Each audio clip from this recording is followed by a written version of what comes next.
ప్రకారం ఇది నేను హిందువులకి రిక్వెస్ట్ చేస్తున్నా. అది శూద్రులు కావచ్చు, వైశ్యులు కావచ్చు, లేకపోతే క్షత్రియులు కావచ్చు. ఈ 3 జాతులకి నేను దయచేసి ఎక్కువ నష్టపోతుంది. ఇక ముస్లిమ్స్, క్రిస్టియన్స్, అన్య మతస్థులు వాళ్ళ గురించి స్పెషల్గా చెప్పాల్సిన అవసరం లేదు. ఎందుకంటే ఎక్కువ నష్టపోతుంది ఈ మిగిలిన 3 వర్ణాల వారు. అర్థమైందా? సో దయచేసి గమనించండి. ఎవరి మీద దాడులు జరుగుతున్నాయి చెప్పండి. బ్రాహ్మణుల మీద ఎన్ని దాడులు జరుగుతున్నాయో మీరు చెప్పండి, ఆర్య బ్రాహ్మణుల మీద. సో కాబట్టి వాళ్ళు వేరు, మనం వేరు. కాబట్టి ఈ మిగిలిన వైశ్య, క్షత్రియ, అట్లనే శూద్ర ఈ హిందువుల మీద జరిగే వాళ్ళు వేరు. వాళ్ళు హిందువులే కాదు, వాళ్ళు ఆర్యులు. వాళ్ళు ఈ దేశవాసులు కాదు, ఇక్కడ మూలవాసులు కాదు. కాబట్టి వాళ్ళకి ఏమన్నా అయితే రియాక్షన్ వేరే ఉంటుంది. దయచేసి మీరు గమనించండి. ఇప్పుడు స్వతంత్ర పోరాటం అందరు చేశారు. అందరికంటే ఎక్కువ బ్రిటిష్ వానికి వ్యతిరేకంగా కొట్లాడింది కాంగ్రెస్ తర్వాత వచ్చింది. నేను కాంగ్రెస్ కంటే ముందు చాలా మంది కొట్లాడారు. కాంగ్రెస్ ఎస్టాబ్లిష్ అయ్యే కంటే ముందు కూడా 1757 నుంచి 1857 దాకా సిపాయిల తిరుగుబాటు దాకా అనేక మంది వీరులు కొట్లాడారు. అర్థమైందా? ఎవరి రాజ్యం అయితే ఆక్రమణ చేస్తారు, ఎవరి రాజ్యంలో ఆ రాజును ట్యాక్స్ కట్టమంటారో వాళ్ళందరూ బ్రిటిష్ వాడికి వ్యతిరేకంగా నీకెందుకు కట్టాలా పన్ను, మాకు తినడానికి తిండి లేదని అనేక మంది కొట్లాడారు. బేగం హజ్రత్ మహల్ అని ఆమె బ్రిటిష్ వద్ద కొట్లాడలేక నేపాల్ వారిపోయింది.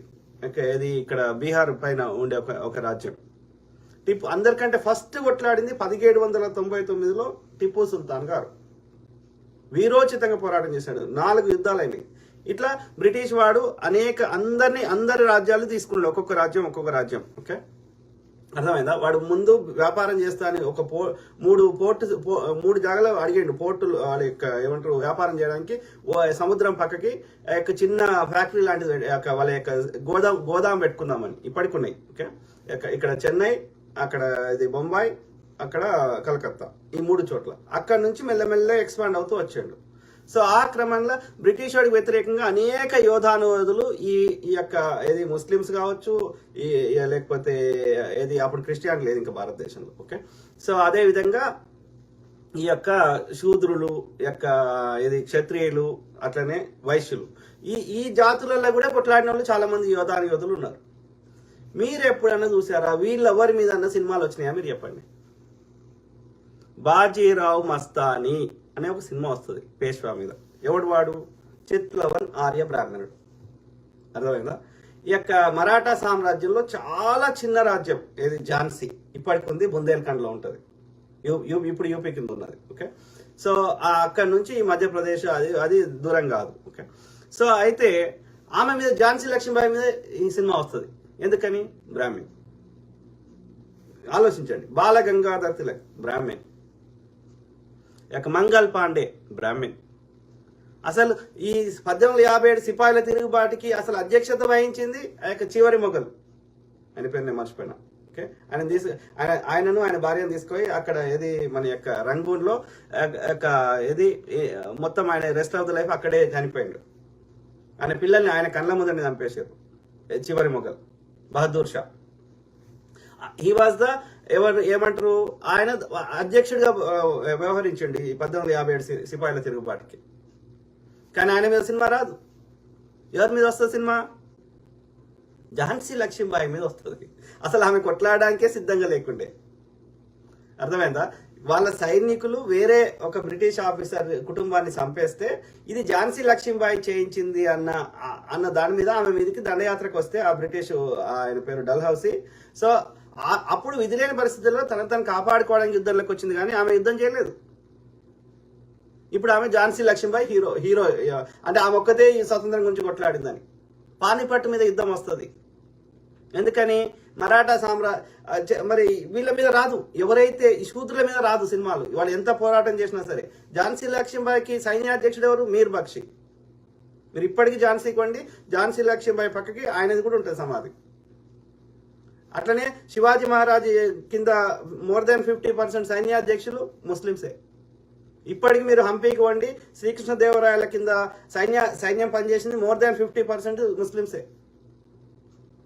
అట్లా ఇలా భారతదేశ త్రివర్ణ పతాకాన్ని తయారు చేయడంలో కీలక పాత్ర పోషించింది ఒక ముస్లిం మహిళ. మన హైదరాబాద్ చెందిన ఆమె.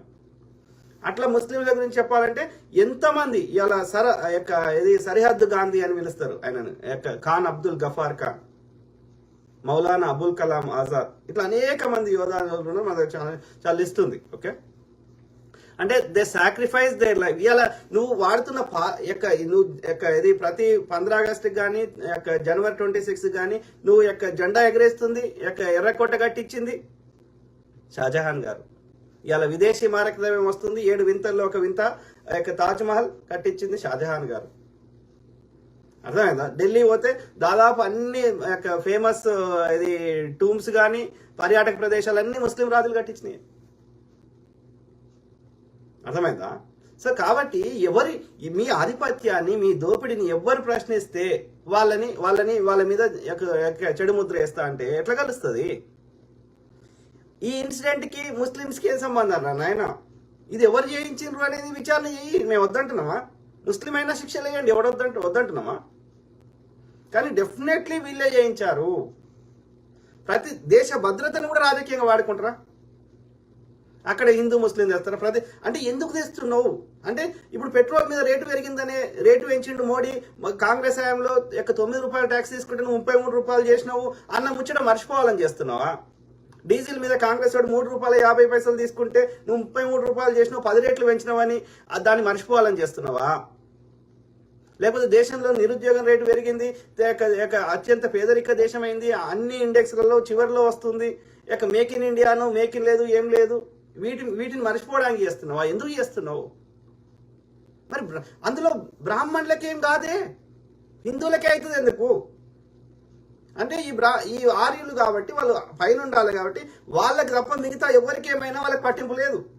ఒక్క ముస్లిమ్స్ క్రిస్టియన్సే కాదు, హిందువులే ఎక్కువ చచ్చిపోతున్నారు, హిందువులే ఎక్కువ నష్టమైంది. కరోనాలో హిందువులే చచ్చిపోయారు, బ్రాహ్మణులు ఎంతమంది చచ్చిపోయారు చెప్పండి? ఇది మేల్కోవాలి, మన హిందువులం మేల్కోవాలి, మన వైశ్యులము, క్షత్రియులము, శూద్రులము మేల్కోవాలి. వాని కాన్స్టిట్యూషనే తప్పుంది, వాని రాజ్యాంగమే తప్పుంది, వాని మనువాదమే తప్పుంది. మీరు తీయండి, ఏ గుడి కన్నా పోతారు కదా. మాకు అర్థం కాని వాడు అక్కడెక్కడో హీబ్రూ లాంగ్వేజ్ లో ఉండే బైబిల్ని మాకు తెలుగులో అర్థమయ్యేటట్టు చెప్తున్నాడు, అక్కడెక్కడో అరబిక్ లో ఉన్నటువంటి ఖురాన్ని మాకు తెలుగులో అర్థమయ్యేటట్టు చెప్తున్నాడు. మరి నువ్వెందుకు సంస్కృతంలో చదువుతావు ఆ మంత్రాలు? తెలుగులో చెప్పు, వాటి అర్థం తెలుసుకుంటాం. అలా అది ఎంతవరకు కరెక్ట్ ఉంది, అది బ్రాహ్మణుడు పైన ఉండాలని చెప్తుండా, ఇంకేమన్నా చెప్తుండా మేము తెలుసుకుంటాం. మాకేం తెలియవద్దు కదా? ఆ చెత్తని మా మీద మాకు తెలియకుండా ఎందుకు ఇంప్లిమెంట్ చేస్తావు? ఇప్పుడు కాదు, అప్పటి నుంచి, అనాది నుంచి ఇదే పరిస్థితి. వేదం వింటే ఎందుకు మా చెవులలో సీసం పోయాలి? వేదం చదివితే ఎందుకు మా నాలుకలు పోయాలి? అంటే ఏదో అందులో మాకు తెలియకూడదని తెలుస్తుందని నీకు భయం కదా, అందులో ఉన్న విషయం. రైట్?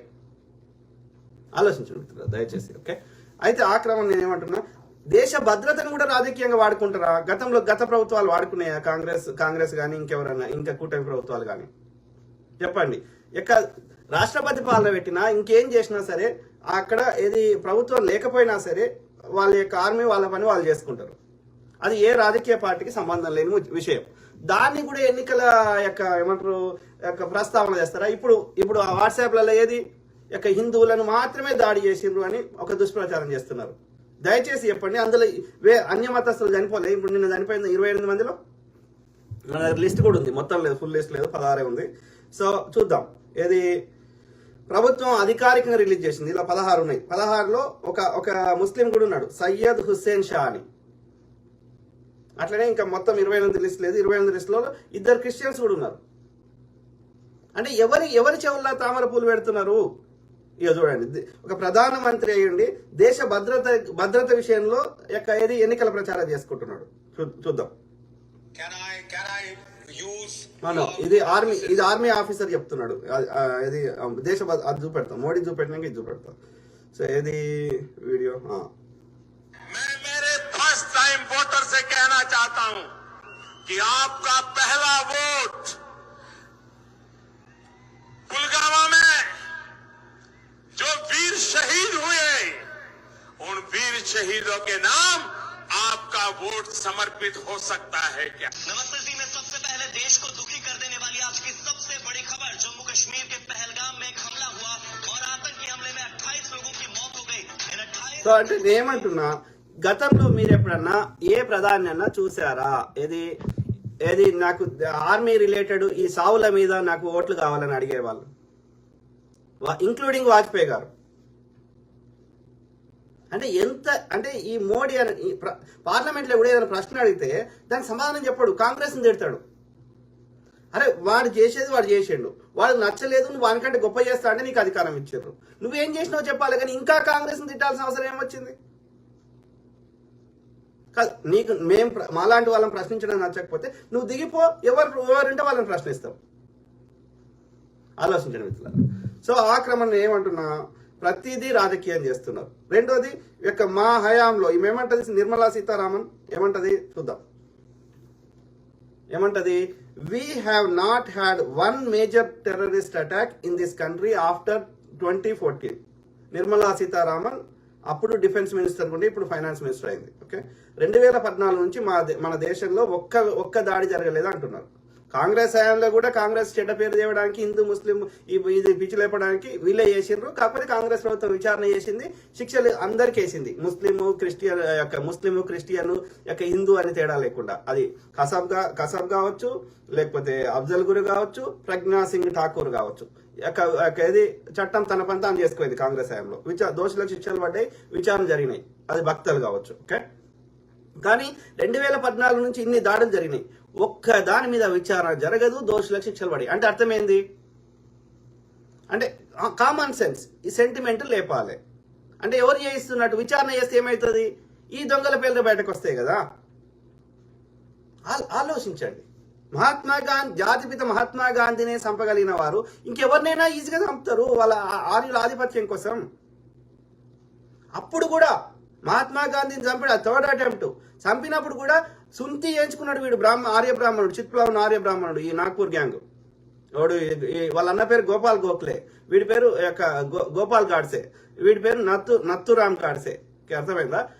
వాళ్ళ అన్న బతుకుండే చాలా రోజులు. ఆయన ఇంటర్వ్యూలో కూడా చెప్పిండు, that was the third attempt. So చేయించుకొని వాడు ముస్లిం లెక్క టోపీ పెట్టుకొని వచ్చి చంపి ఎవడు ముస్లిం చంపిండని ప్రచారం చేస్తూ వీధులలో స్వీట్లు పంచుకున్నారు మహాత్మా గాంధీని చంపి. అంటే ఎంత నీచపు వాళ్ళో వీళ్ళ సంస్కృతి ఏంది.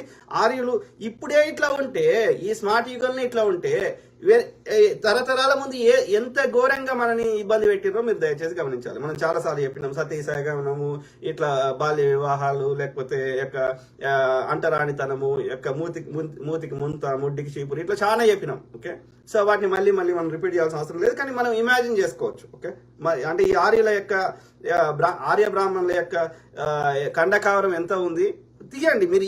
ఇవాళ ఈ ఆర్యుల పుస్తకాలు, అవి హిందువుల పుస్తకాలు కాదు దయచేసి. వేదాలు, ఉపనిషత్తులు, ఇవేవైతే ఇవాళ హిందూ స్క్రిప్చర్స్ అంటారో కావు, అవి ఆర్యుల పుస్తకాలు. రామాయణం, మహాభారతం, భగవద్గీత, ఇంక ఏ పేరు బట్టి ఆర్యులే. అది చదవండి, ఇంక్లూడింగ్ భగవద్గీతలో కూడా అట్లే ఉంటుంది. అర్థమైందా?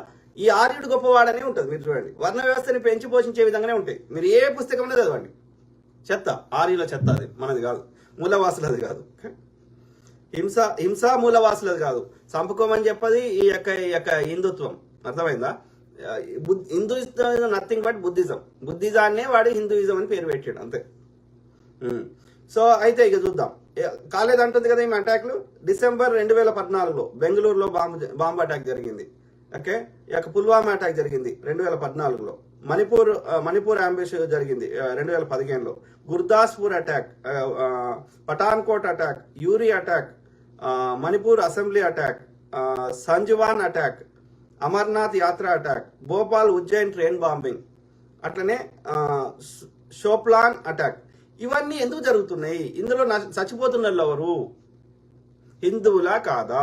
హిందువుల అంటే ఇప్పుడు కాదు, ఒక ముస్లిం ముస్లిం ప్రెసిడెంట్ గా ఉన్నప్పుడు ఏపీజే అబ్దుల్ కలాం గారు, లేకపోతే అంతకుముందు జాకిర్ హుస్సేన్ గారు, సో అట్లనే ఇది మన యొక్క సిక్ ప్రధానిగా ఉన్నప్పుడు హిందువులకు రాని థ్రెట్, హిందువుల కోసమే అవతరించిన అవతార పురుషుడు వచ్చినాక హిందువులకు ఎందుకు థ్రెట్ వస్తుంది?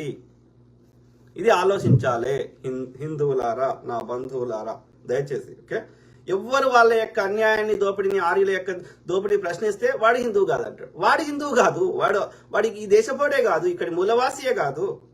కాబట్టి ఇక్కడ ప్రజల మీద ప్రేమ లేదు వాళ్ళకి. వాళ్ళకి అధికారం కావాలి, హిందువుల సంపదను దోసుకుంటున్నారు, హిందువులని చంపుతున్నారు.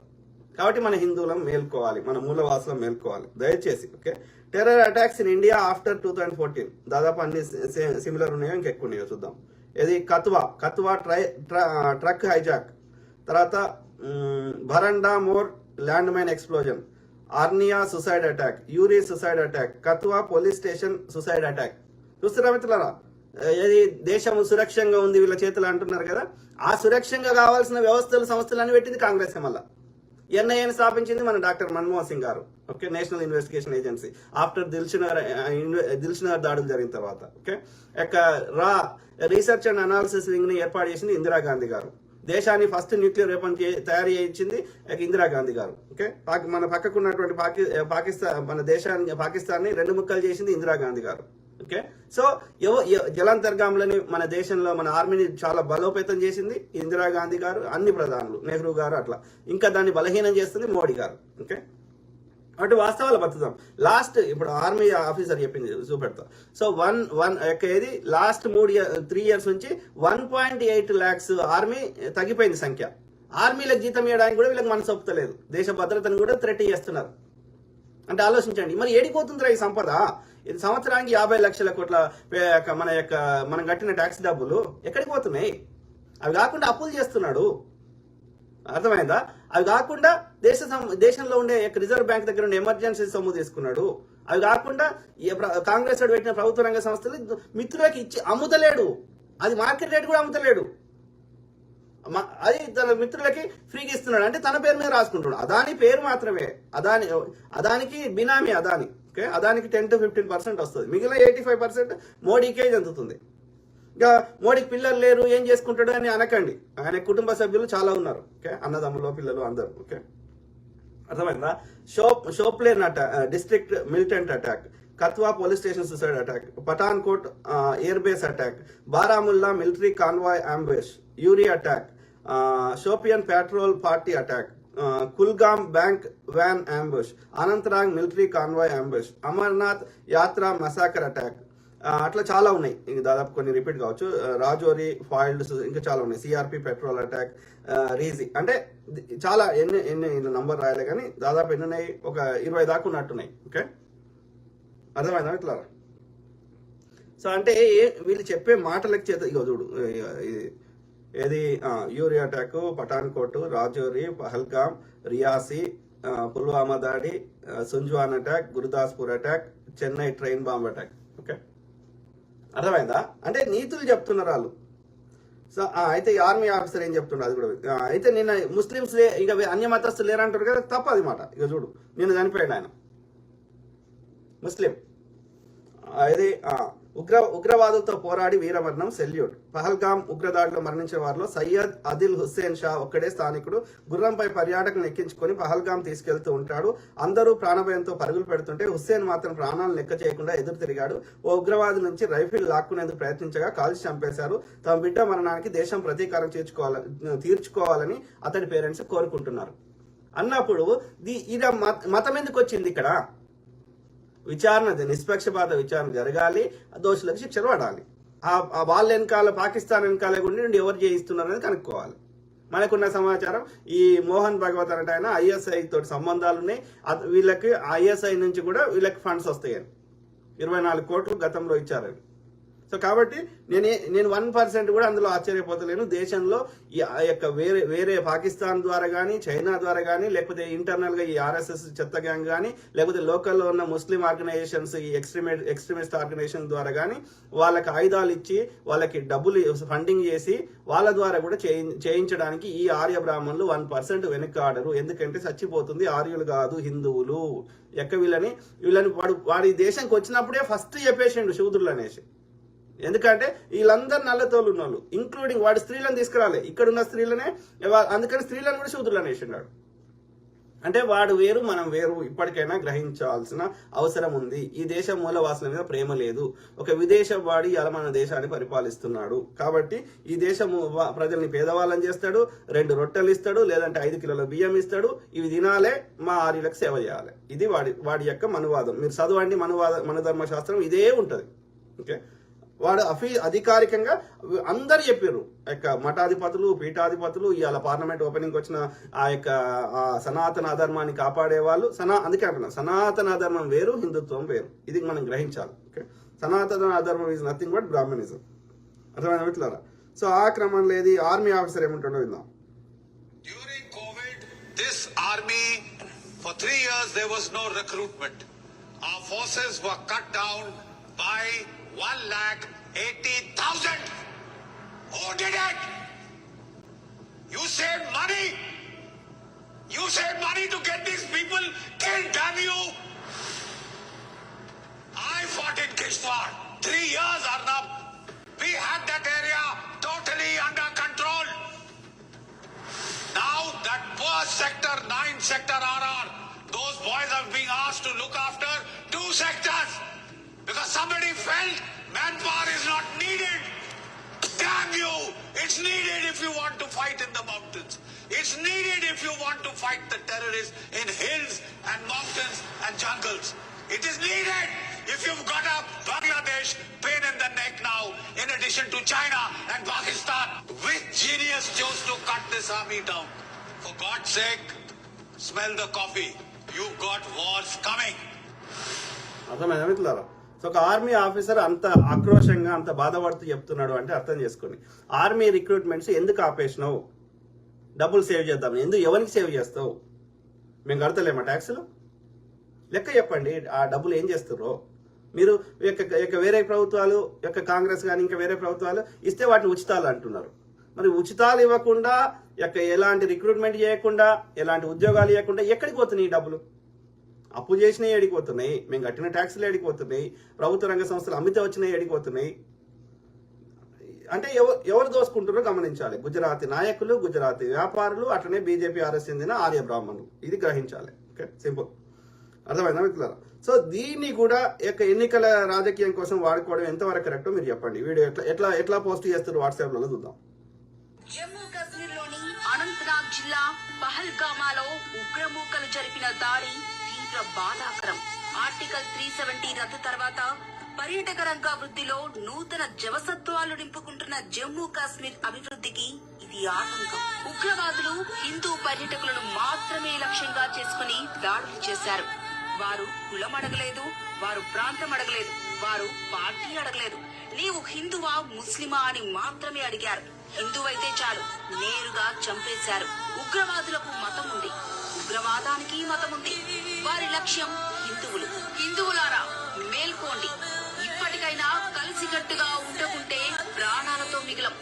హిందువులుగా పుట్టి సెక్యులరిజం ముసుగులో దాచుకుంటున్న హిందువులారా, ఈ రోజు జరిగిన మారణ హోమం తర్వాత కూడా మీ విధానాలు మారకుంటే తర్వాతి బాధితులు మీరే కావచ్చు.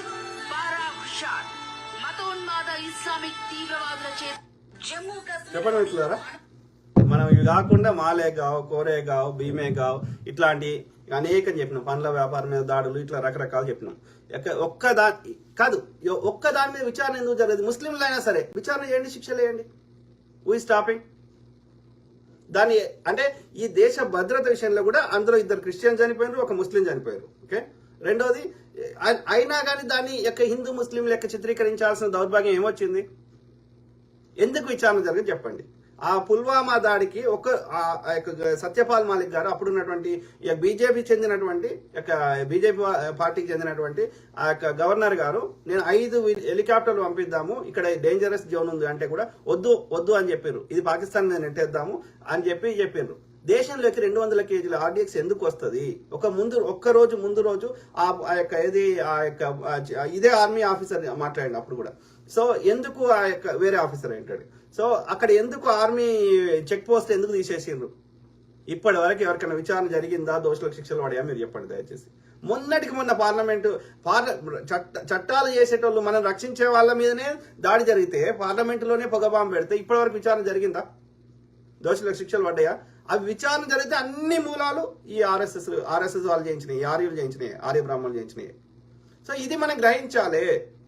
కాదు కాంగ్రెస్ వాడు మరి హిందువులకు రక్షణ లేదు కాబట్టి కాంగ్రెస్ కంటే నేను బెస్ట్ రక్షిస్తా అని చెప్పి నాకు ఓటేయమన్నాడు. మరి ఇప్పుడు వీడే ఉన్నాడు కదా 11 ఏళ్ల నుంచి. అయినా ఎందుకు జరుగుతున్నాయి? అయినా కానీ మళ్ళీ హిందువులారా మేల్కోండి అని ఎట్లా అంటున్నాడు? నువ్వే ఉన్నావు కదా 11 ఏళ్ల నుంచి. నీ 11 ఏళ్లనే ఇప్పుడు ఈ అటాక్ కూడా, పహల్గామ్ అటాక్ కూడా హిందువుల మీద జరిగింది నీ హయాంలోనే కదా. యు ఆర్ ఫెయిల్యూర్, నువ్వు ఫెయిల్యూర్ అయినావు. మరి నువ్వు మళ్ళీ మొన్న ఇది రిపబ్లిక్ డే ఆ ఈవెంట్ కి ముస్లిం రాజును తీసుకొని వస్తాడు. మరి ముస్లిం దేశాలకు ఎందుకు పోతాడు? ఇప్పుడు కూడా ఈ ఈవెంట్ జరుగుతున్నప్పుడు సౌదీ అరేబియాలో ఉన్నాడు. నీకేం పని?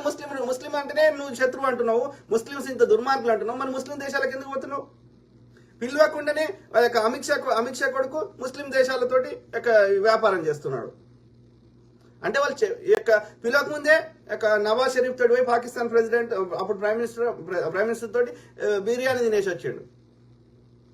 అంటే వీళ్ళు చెప్పే మాటలకి చేతనకి పొంతం లేదు కదా. ఇవాళ అక్కడ ముస్లిం రాష్ట్రాల్లో ఎన్నికలు వస్తే బీఫ్ వంచుతాం అంటాడు, క్రిస్టియన్ రాష్ట్రాల్లో వస్తే బీఫ్ వంచుతాం అంటాడు, ఇంటింటికి వస్తాం అంటాడు. భారతదేశంలో అన్ని బీఫ్ కంపెనీలు ఓనర్స్ ఎవరు? వీళ్ళే, ఈ యొక్క ఆర్య బ్రాహ్మణులే. అంటే వీళ్ళు చెప్పే మాటలకి చేతలకి పొంతం లేదు. ఇప్పుడైతే హిందూ రాజే ఉన్నాడు కదా, హిందువుల కోసం అవతరించిన అవతార పురుషుడు ఉన్నాడు కదా పరిపాలనలో 2014 నుంచి ఇలా 11 ఏళ్ల నుంచి. మరి ఇప్పుడు ఎందుకు అవుతున్నాయి హిందువుల మీద దాడులు?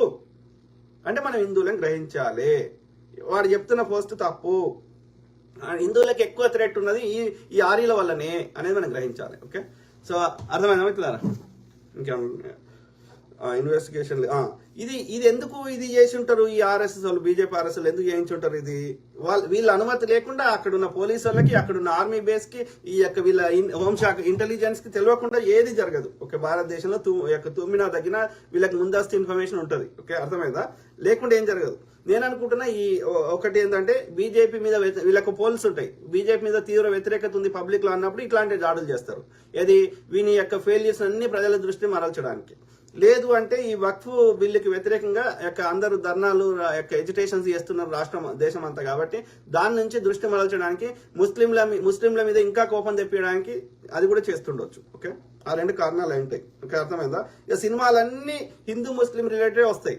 లేదు అంటే ఎవడన్నా బ్రాహ్మణుడు వానికి తెలిసో తెలియకో ఎవడన్నా 1% కష్టపడితే వాడిని 100% చూపెడతారు. మిగతా వాళ్ళు 100% కష్టపడ్డా మిగతా రిమైనింగ్ కమ్యూనిటీస్ వాడిని ఒవ్వని మీద సినిమాలు రావు. మీరు ఆలోచించాలి దయచేసి. ఓకే, ఇది అటాక్స్ కాంగ్రెస్ నో రిక్రూట్మెంట్ అది మిత్రులారా మీ కామెంట్ చదువు. దొంగ నా కొడుకు శ్యామ్ ఏమంటున్నావు? శ్యామ్, చంపినోడు హిందువా చచ్చిపోయినోడు హిందువా అని చూస్తున్నాడు తప్ప అసలు చంపడానికి గల కారణం ఏంటి? తీవ్రవాదం. ఆ తీవ్రవాదం ఏ మతం చేసింది? ముస్లిం కాదు, చెడ్డవాళ్ళు, పేదవాళ్ళు, ఓకే, ఈ తాలిబాన్ మెంటాలిటీ ఉన్న వాళ్ళు, లేకపోతే వాళ్ళని బెదిరించైనా సరే, వాళ్ళని డబ్బులు ఇచ్చైనా సరే చేయడానికి సిద్ధంగా అన్ని మతాలలో ఉన్నారు. ఒక పర్టికులర్ మతానికి సంబంధం లేదు. ఒక పర్టికులర్ మతంలో ఉన్న వాళ్ళందరూ చెడ్డల్లా. ఇవాళ భారతదేశంలో ఉన్న 10% అరౌండ్ 10 or 12 ఎంత నాకు కరెక్ట్ నెంబర్ లేదు. సో అరౌండ్ 10% ఉన్న ముస్లిమ్స్ అందరు చెడ్డల్లా. వాళ్ళు భారతీయ చట్టాలు పాటిస్తలేరా? అంటే ఇప్పుడు ఏపీజే అబ్దుల్ కలాం గారు కూడా తీవ్రవాదిగా, ఏఆర్ రెహమాన్ గారు కూడా తీవ్రవాదిగా. అట్లా దేశంలో ఉన్న అందరు ముస్లిమ్స్ అందరూ ఆయుధాలు పట్టుకొని హిందువులను చంపుతున్నారా? ఎవరికి అంటే ఒక మతం మొత్తం చెడ్డ ఉందా? వాళ్ళు భారతదేశ చట్టాలు పాటిస్తలేరా? భారతదేశ ఎకానమీకి కాంట్రిబ్యూట్ చేస్తలేరా? వాళ్ళు ట్యాక్సులు కడతలేరా? భారతీయ చట్టాలు ఎక్కడ వాళ్ళు హిందువులకి నెగిటివ్ చేస్తున్నారు? ఒక అరటి పండ్లు అమ్ముకునే ముస్లిం సోదరుడు హిందువుకి ఏం ద్రోహం చేస్తుండు? అరటి పండ్లు హిందువులకు అమ్ముతలేడా? అరటి పండ్లలో విషం పెడుతున్నాడా? ఎవరికి చెప్తున్నారు? మరి అరటి పండ్లు పండించే రైతు ఎవరు? హిందువు కాదా? వేల సంవత్సరాల నుంచి అన్నదమ్ములకు కలిసి ఉన్నాము. ఇక్కడ ఎవరికి సమస్య లేదు. కావాలని కయ్యం పెడుతుంది వాడు, ముస్లిం వేషం వేసుకొని హిందువులను కొట్టి మళ్ళీ ముస్లింలు కొట్టి నేను ప్రచారం చేస్తాడు వాడు. వీడే హిందువుల ఓట్ల కోసము హిందువులను చంపుతున్నవాడు ఈ ఆర్య బ్రాహ్మణుడే. అది మన హిందువులను మేల్కోవాలి. దయచేసి మీకు దండం పెడతా, ఆలోచించండి కదా. ఇక మరి హిందూ రాజు వచ్చినాక కూడా హిందువులకు రక్షణ లేకపోతే ఇంకా ఎక్కడ రక్షణ ఉంటుందిరా? ముస్లిం ప్రెసిడెంట్ గా ఉన్నప్పుడు, సిక్ ప్రధానిగా ఉన్నప్పుడు రక్షణ ఉంది హిందువులకి. ఇప్పుడు ఎందుకు రక్షణ లేకుండా పోయింది? అన్ని విదేశాల్లో పోతాడు, నేను ఉన్న చట్టాలన్నీ తొలగిస్తా అంటాడు. చట్టం తెచ్చింది ఎందుకోసం? ఇప్పుడు ట్రాఫిక్ రూల్స్ పెట్టినాం. ట్రాఫిక్ రూల్ పెట్టకపోతే ఏమవుతుంది? పెద్ద వాహనాలు వచ్చి చిన్న వాహనాలకు ఉద్దేశాలు వెళ్ళిపోతాయి. అందుకని ట్రాఫిక్ రూల్స్ పెట్టినాం కదా. సేమ్ థింగ్, చట్టాలు ఎందుకు తెచ్చినాం? ఎవడైనా అబ్యూజ్ చేయొద్దని, రైట్? సో ఉన్న చట్టాలని ఎత్తేస్తుందోడు, ఉన్న సంపద అంతా తీసుకొని అదానికి పేరుకే తన మిత్రులకు ఇస్తుందోడు. ఆలోచించండి. They want to use this Hindu-Muslim sentiment and they want Hindu votes and they want to continuously loot our Hindus' wealth. ఇది గమనించాలి. ఆర్యుడు దొంగ నా కొడుకు. ఏమంటున్నావు శ్యామ్? సో ఆ తీవ్రవాదం ఏ మతం చేసింది? ముస్లిం మతం చేసింది కాబట్టి ఇస్లాం తీవ్రవాదం. మరి అదే గుజరాత్ లో అల్లరి సృష్టించినటువంటి తీవ్రవాదులు ఎవరు? రాష్ట్రం నుండి తడిపార్ చేసినటువంటి వ్యక్తులు ఎవరు? అప్పుడు ఈ ఫీవర్ వాదాన్ని ఏమంటారు? దొంగ నా కొడుకులు హిందువులకు ముస్లింలకు కావాలని ఆ యొక్క గోద్రాలో ఆ కరసేవకులను చంపింది వీళ్ళే. ఆ బూచి చూపెట్టి 1000 మంది ముస్లింలు చంపింది వీళ్ళే. మోడీ అమిత్ షా గూండాలు రౌడీలు. అది కాకుండా వీళ్ళ నెట్వర్క్ అంతా ఈ RSS Brahmins. Okay, Golwalkar, Hedgewar, Mohan Bhagwat, ఇంకోటి వచ్చినా కూడా. ఏమంటున్నా శ్యామ్? తెలంగాణ శ్యామ్ పగడిపల్లి, ఈ బీజేపీ ఎంఐఎం చేస్తున్న పనికిమాలిన రాజకీయాల వల్ల అంటే డే టు డే ప్రజా సమస్యల మీద చర్చ ఉండకూడదు. అంటే ఏం చేయాలి? హిందువులను చంపాలి, ముస్లింలను చంపాలి, క్రిస్టియన్ చంపాలి. ఇదే పనిగా ఈ మతం చుట్టే తిరగాలి. డే టు డే మళ్ళీ అందరి దగ్గర ట్యాక్సులు తీసుకుంటాడు. మనం ఏదైనా మళ్ళీ ఇంటికి నోటీసులు వస్తాయి, లేదంటే ఈడీ వాడు వస్తాడు, లేదంటే ఐటీడీ ఇన్కమ్ ట్యాక్స్ వాడు వస్తాడు. అక్కడ మాత్రం వదిలిపెట్టాడు. కానీ మనని మాత్రం ఈ పైసలు లెక్క చెప్పురా అని అడగడానికి అవకాశం ఇయ్యాడు. ఎవరినో ఈ డే టు డే ఎవరినో కొడతాడు, చంపుతాడు, కొట్టేసి మన దృష్టి ఇటే మరలుస్తాడు. వాడిని దోపిడీ చుట్టూ అడగొద్దు. మనం డే టు డే ప్రశ్నలు అడగొద్దు వాడిని. దుర్మార్గుడు. ఈ బీజేపీ ఎంఐఎం చేస్తున్న పనికిమాలిన రాజకీయాల వల్ల అమాయకమైనటువంటి మన హిందూ ప్రజలు, మన ముస్లిం ప్రజలు కొట్టుకొని చచ్చిపోతున్నారు, ముఖ్యంగా యువత. కాబట్టి మనందరం ఎడ్యుకేట్ చేయాలి శ్యామ్. ఓకే, మనలాంటి వాళ్ళము ఇంకా చాలా మంది తయారు కావాలి. ఈ బీజేపీ ఆర్ఎస్ఎస్ వాళ్ళ పెయిడ్ బ్యాచ్ మన దగ్గర దోసుకున్న సొమ్ముతోటి ఏం చేస్తుండు? ఒక 1% ఆఫ్ ద సొమ్ముతోటి ఇట్లా పెయిడ్ సోషల్ మీడియాని పెట్టి పొద్దుగాలేస్తే ఇవాళ భారతదేశంలో ఉన్న ఈ గోధి మీడియా కానీ, వాట్సాప్ యూనివర్సిటీ కానీ, వీళ్ళందరూ పెయిడ్ మీడియా. ఓకే, వాళ్ళు డబ్బులు ఇస్తున్నారు కాబట్టి వాళ్ళు ఆ చెత్త నింపుతున్నారు. కాబట్టి మనం ఇండిపెండెంట్ గా దేశం మీద ఉన్న ప్రేమతోటి నువ్వైనా నేనైనా మనలాంటి వాళ్ళం అందరం మాట్లాడుతున్నాం. కాబట్టి మనలాంటి వాళ్ళని కూడా ఇంకెక్కువ మందిని తయారు కావాలి వాళ్ళ చెత్తకి కౌంటర్ చేయడానికి. అప్పుడే మనము వాస్తవాలు తెలుసుకోగలుగుతాం. వాళ్ళ భ్రమలో హిందువులను పడకుండా కాపాడుకోగలుగుతాం. ఓకే, తెలంగాణ శ్యామ్ పగడిపల్లి, బీజేపీ పాలనలో రక్షణ ఉన్నది కేవలం అంబానీ అదానులకు మాత్రమే, దేశ ప్రజలు కాదు. Correct brother Shyam. ఒక పక్కన మనుషులు చనిపోతే ప్రతిపక్షాలు రాజకీయాలు చేస్తున్నాయి అని అంటున్నారు బీజేపీ వాళ్ళు. మరి ఇదే ఇప్పుడు వీడియో చూపెట్టిన అందులో ఒక ముస్లిం చనిపోయింది, 2 క్రిస్టియన్ చనిపోయినా కానీ హిందువులారా మేల్కోండి అనేది ఎవడికి రాజకీయం చేస్తుండు? ఉల్టా కోత్వాల్కో డాంటే అంటే ఇదే. హిందూ రాజే వచ్చినాక, హిందువుల కోసమే పుట్టిన అమ్మ కడుపులోకి వెళ్ళి పుట్టిన అవతార పురుషుడు వచ్చినాక హిందువులు ఎందుకు వస్తుండ్రు? ఇంకా కాంగ్రెస్ వాడు అంటే వాడు కాంగ్రెస్ కదా, వాడు ఉన్నప్పుడు దాడులు నువ్వే చేసినావు. వాడు విచారణ చేసిండు, దోషులకు శిక్షలు వేసిండు మతాలకు అతీతంగా. అయినా సరే వాడి మీద చెడు ముద్ర వేస్తున్నావు వాడు కాంగ్రెస్ అని. మరి నువ్వు హిందువుల కోసమే పుట్టినావు కదరా. 2014 నుంచి కాంగ్రెస్ అధికారం లేదు కదా, మరి ఎందుకు కాపాడలేకపోతున్నావు హిందువులకు? అసమర్థుడివా? కొజ్జా నా కొడుకువా? మోడీగా నా కొడుకువి? ఈ ఆర్ఎస్ఎస్ ఆర్య బ్రాహ్మణులు కొజ్జా నా కొడుకులా? చెప్పాలి. వాడు సావర్కర్ అంటాడు, నిజంగా వాడు పుస్తకం రాసుకున్నాడు ఆటోబయోగ్రఫీలో. నేను బీఫ్ తింటాను, నేను కొజ్జా నా కొడుకునని. చెత్త నా కొడుకులు. తెలంగాణ శ్యామ్ పగిడిపల్లి, ఒక పక్కన మనుషులు వీళ్ళకి ఎవడు ఆదర్శం? చదవండి మీరు, బంచ్ ఆఫ్ థాట్స్ అనే బుక్ చదవండి. హిట్లర్ ఆదర్శం. ఇట్లనే చేయబెడతాడు, వాడట్లనే పెడతాడు. వాడి స్వస్తికి ఉంటది, వీంది స్వస్తికి ఉంటది. వాడు ఆర్యుడని చెప్పుకున్నాడు, వీడు ఆర్యుడని చెప్పుకున్నాడు. వాని ఆర్యుంది కల్తీ కావద్దని వేరే కశ్మీర్ లో ఉన్నటువంటి ఒక ప్లేస్ లో ఉండే ఆర్యులతో ఇప్పటికి ఒకటి ఉన్నది ప్లేస్. సో ఆర్యులు అని చెప్పి వాడు జర్మనీ వాళ్ళు ఇప్పటికి వచ్చి అక్కడ పిల్లలు అంటారు ఆ స్త్రీలతోటి. మా బ్లడ్ వేరే అంటాడు వాడు వీడికి ఆదర్శం. వాడు చెడ్డ చేస్తాడు, వీడు చెడ్డ చేస్తాడు. మీరు ఇట్లా చదవండి, మీకు మైండ్ కెంప్ అనే ఒక పుస్తకం ఉంటుంది, చదవండి, మీకు మొత్తం తెలిసిపోతుంది. వాడు ఇంప్లిమెంట్ చేసిన అన్ని వీడు ఇంప్లిమెంట్ చేస్తాడు. అంతకుముందు ఉన్న జర్మనీ చరిత్రను మొత్తం తీసి పారేసిండు, అంతకుముందు పుస్తకాలు గాలబెట్టిండు. వాడు ఏమేం చేసిండో అదంతా ఉంటది. ఈ గోల్వాల్కర్ గారు రాసిండు పుస్తకం. ఈ ఆర్ఎస్ఎస్ కి 30 ఏళ్ళ అధ్యక్షుడిగా ఉన్నాడు వాడు, ఈ ఆర్య బ్రాహ్మణుడు. వారి పుస్తకం చదవండి. బంచ్ ఆఫ్ థాట్స్ అనే పుస్తకం చదవండి, ఈ గోల్వాల్కర్ గారు రాసింది, అట్లనే ఆ యొక్క వాడు హిట్లర్ గారు రాసినటువంటి మైన్ క్యాంప్ అనే పుస్తకం చదవండి. మీకు మొత్తం తెలిసిపోతుంది వీళ్ళ బతుకు, వీళ్ళ యొక్క ప్రణాళిక. అర్థమైందా? వాడు ఇట్లనే చెప్పేటప్పుడు దేశభక్తి పేరు మీద జర్మనీ ప్రజలను తప్పుదోవ పట్టించి జర్మనీని మొత్తానికి కోలుకోకుండా దెబ్బతీసేడు వాడు. సేమ్ డిట్టో ఫాలో అవుతున్నారు ఈ గాడి కొడుకు. మనం మేల్కోవాలి. ఒక పక్క మనుషులు చనిపోతే ప్రతిపక్షాలు రాజకీయాలు చేస్తాయని అంటున్నారు బీజేపీ వాళ్ళు. మరి ఇదే కాంగ్రెస్ పార్టీ అధికారంలో ఉన్నప్పుడు ఎటువంటి సంఘటన జరిగితే ఈ సన్నాసులు ఎందుకు రాజకీయం చేశారు? ఓహో, అప్పుడు సాయి సంసారి, ఇప్పుడు సాయి సంసారి లచ్చి దొంగ. మనం రాజకీయం చేస్తలేము, మనం న్యాయం అడుగుతున్నాం. న్యాయం అడిగితే మనం మత కల్లాలు అంటాడు, న్యాయం అడిగితే ఇది మనం రాజకీయం చేస్తున్నాం అంటాడు. మనం న్యాయం అడగొద్దా? మరి అప్పుడు కాంగ్రెస్ హయాంలో ఒక 5 పైసలు 3 పైసలు పెట్రోల్ మీద వేస్తే ఇదే వాజ్పేయి గారు పార్లమెంట్కి ఎడ్ల బండి మీద వచ్చారు. అర్థమైందా? సో అట్లనే ఆ యొక్క సుష్మా స్వరాజ్ అయితే ఎంత గొడవ చేసింది మన ధరలు పెంచితే. ఢిల్లీలో మొత్తం బీజేపీ వాళ్ళంతా రోడ్ల మీద తిరిగిండ్రు, కూరగాయలు మెడలు వేసుకున్నారు. మరి మనం వాళ్ళంతా తీవ్రంగా కూడా చేస్తలేము. మనం జెన్యున్ కొట్ల ప్రశ్నిస్తున్నాం, జెన్యున్గా అడుగుతున్నాం. అయినా సరే మనం నోరు మూపించే ప్రయత్నం చేస్తా అంటే చెప్పండి. మనం రాజకీయం చేస్తలేం ఇక్కడ, మనం న్యాయం కోరుతున్నాం, విచారణ చేయమంటున్నాం. అది ముస్లిం అయినా సరే శిక్షలు ఏమంటున్నాం. చేయడు వాడు. What is the alternative? మీరు చెప్పండి, హానెస్ట్గా చెప్పండి. 11 ఏళ్ల నుంచి హిందువుల కోసమే అమ్మ గర్భంలోకి రాని, హిందువుల కోసమే అవతరించిన అవతార పురుషుడు వచ్చినాక హిందువులకు రక్షణ లేకుండా ఇంకా దాడులు జరుగుతుంటే ఇంకేం చేద్దాం చెప్పండి?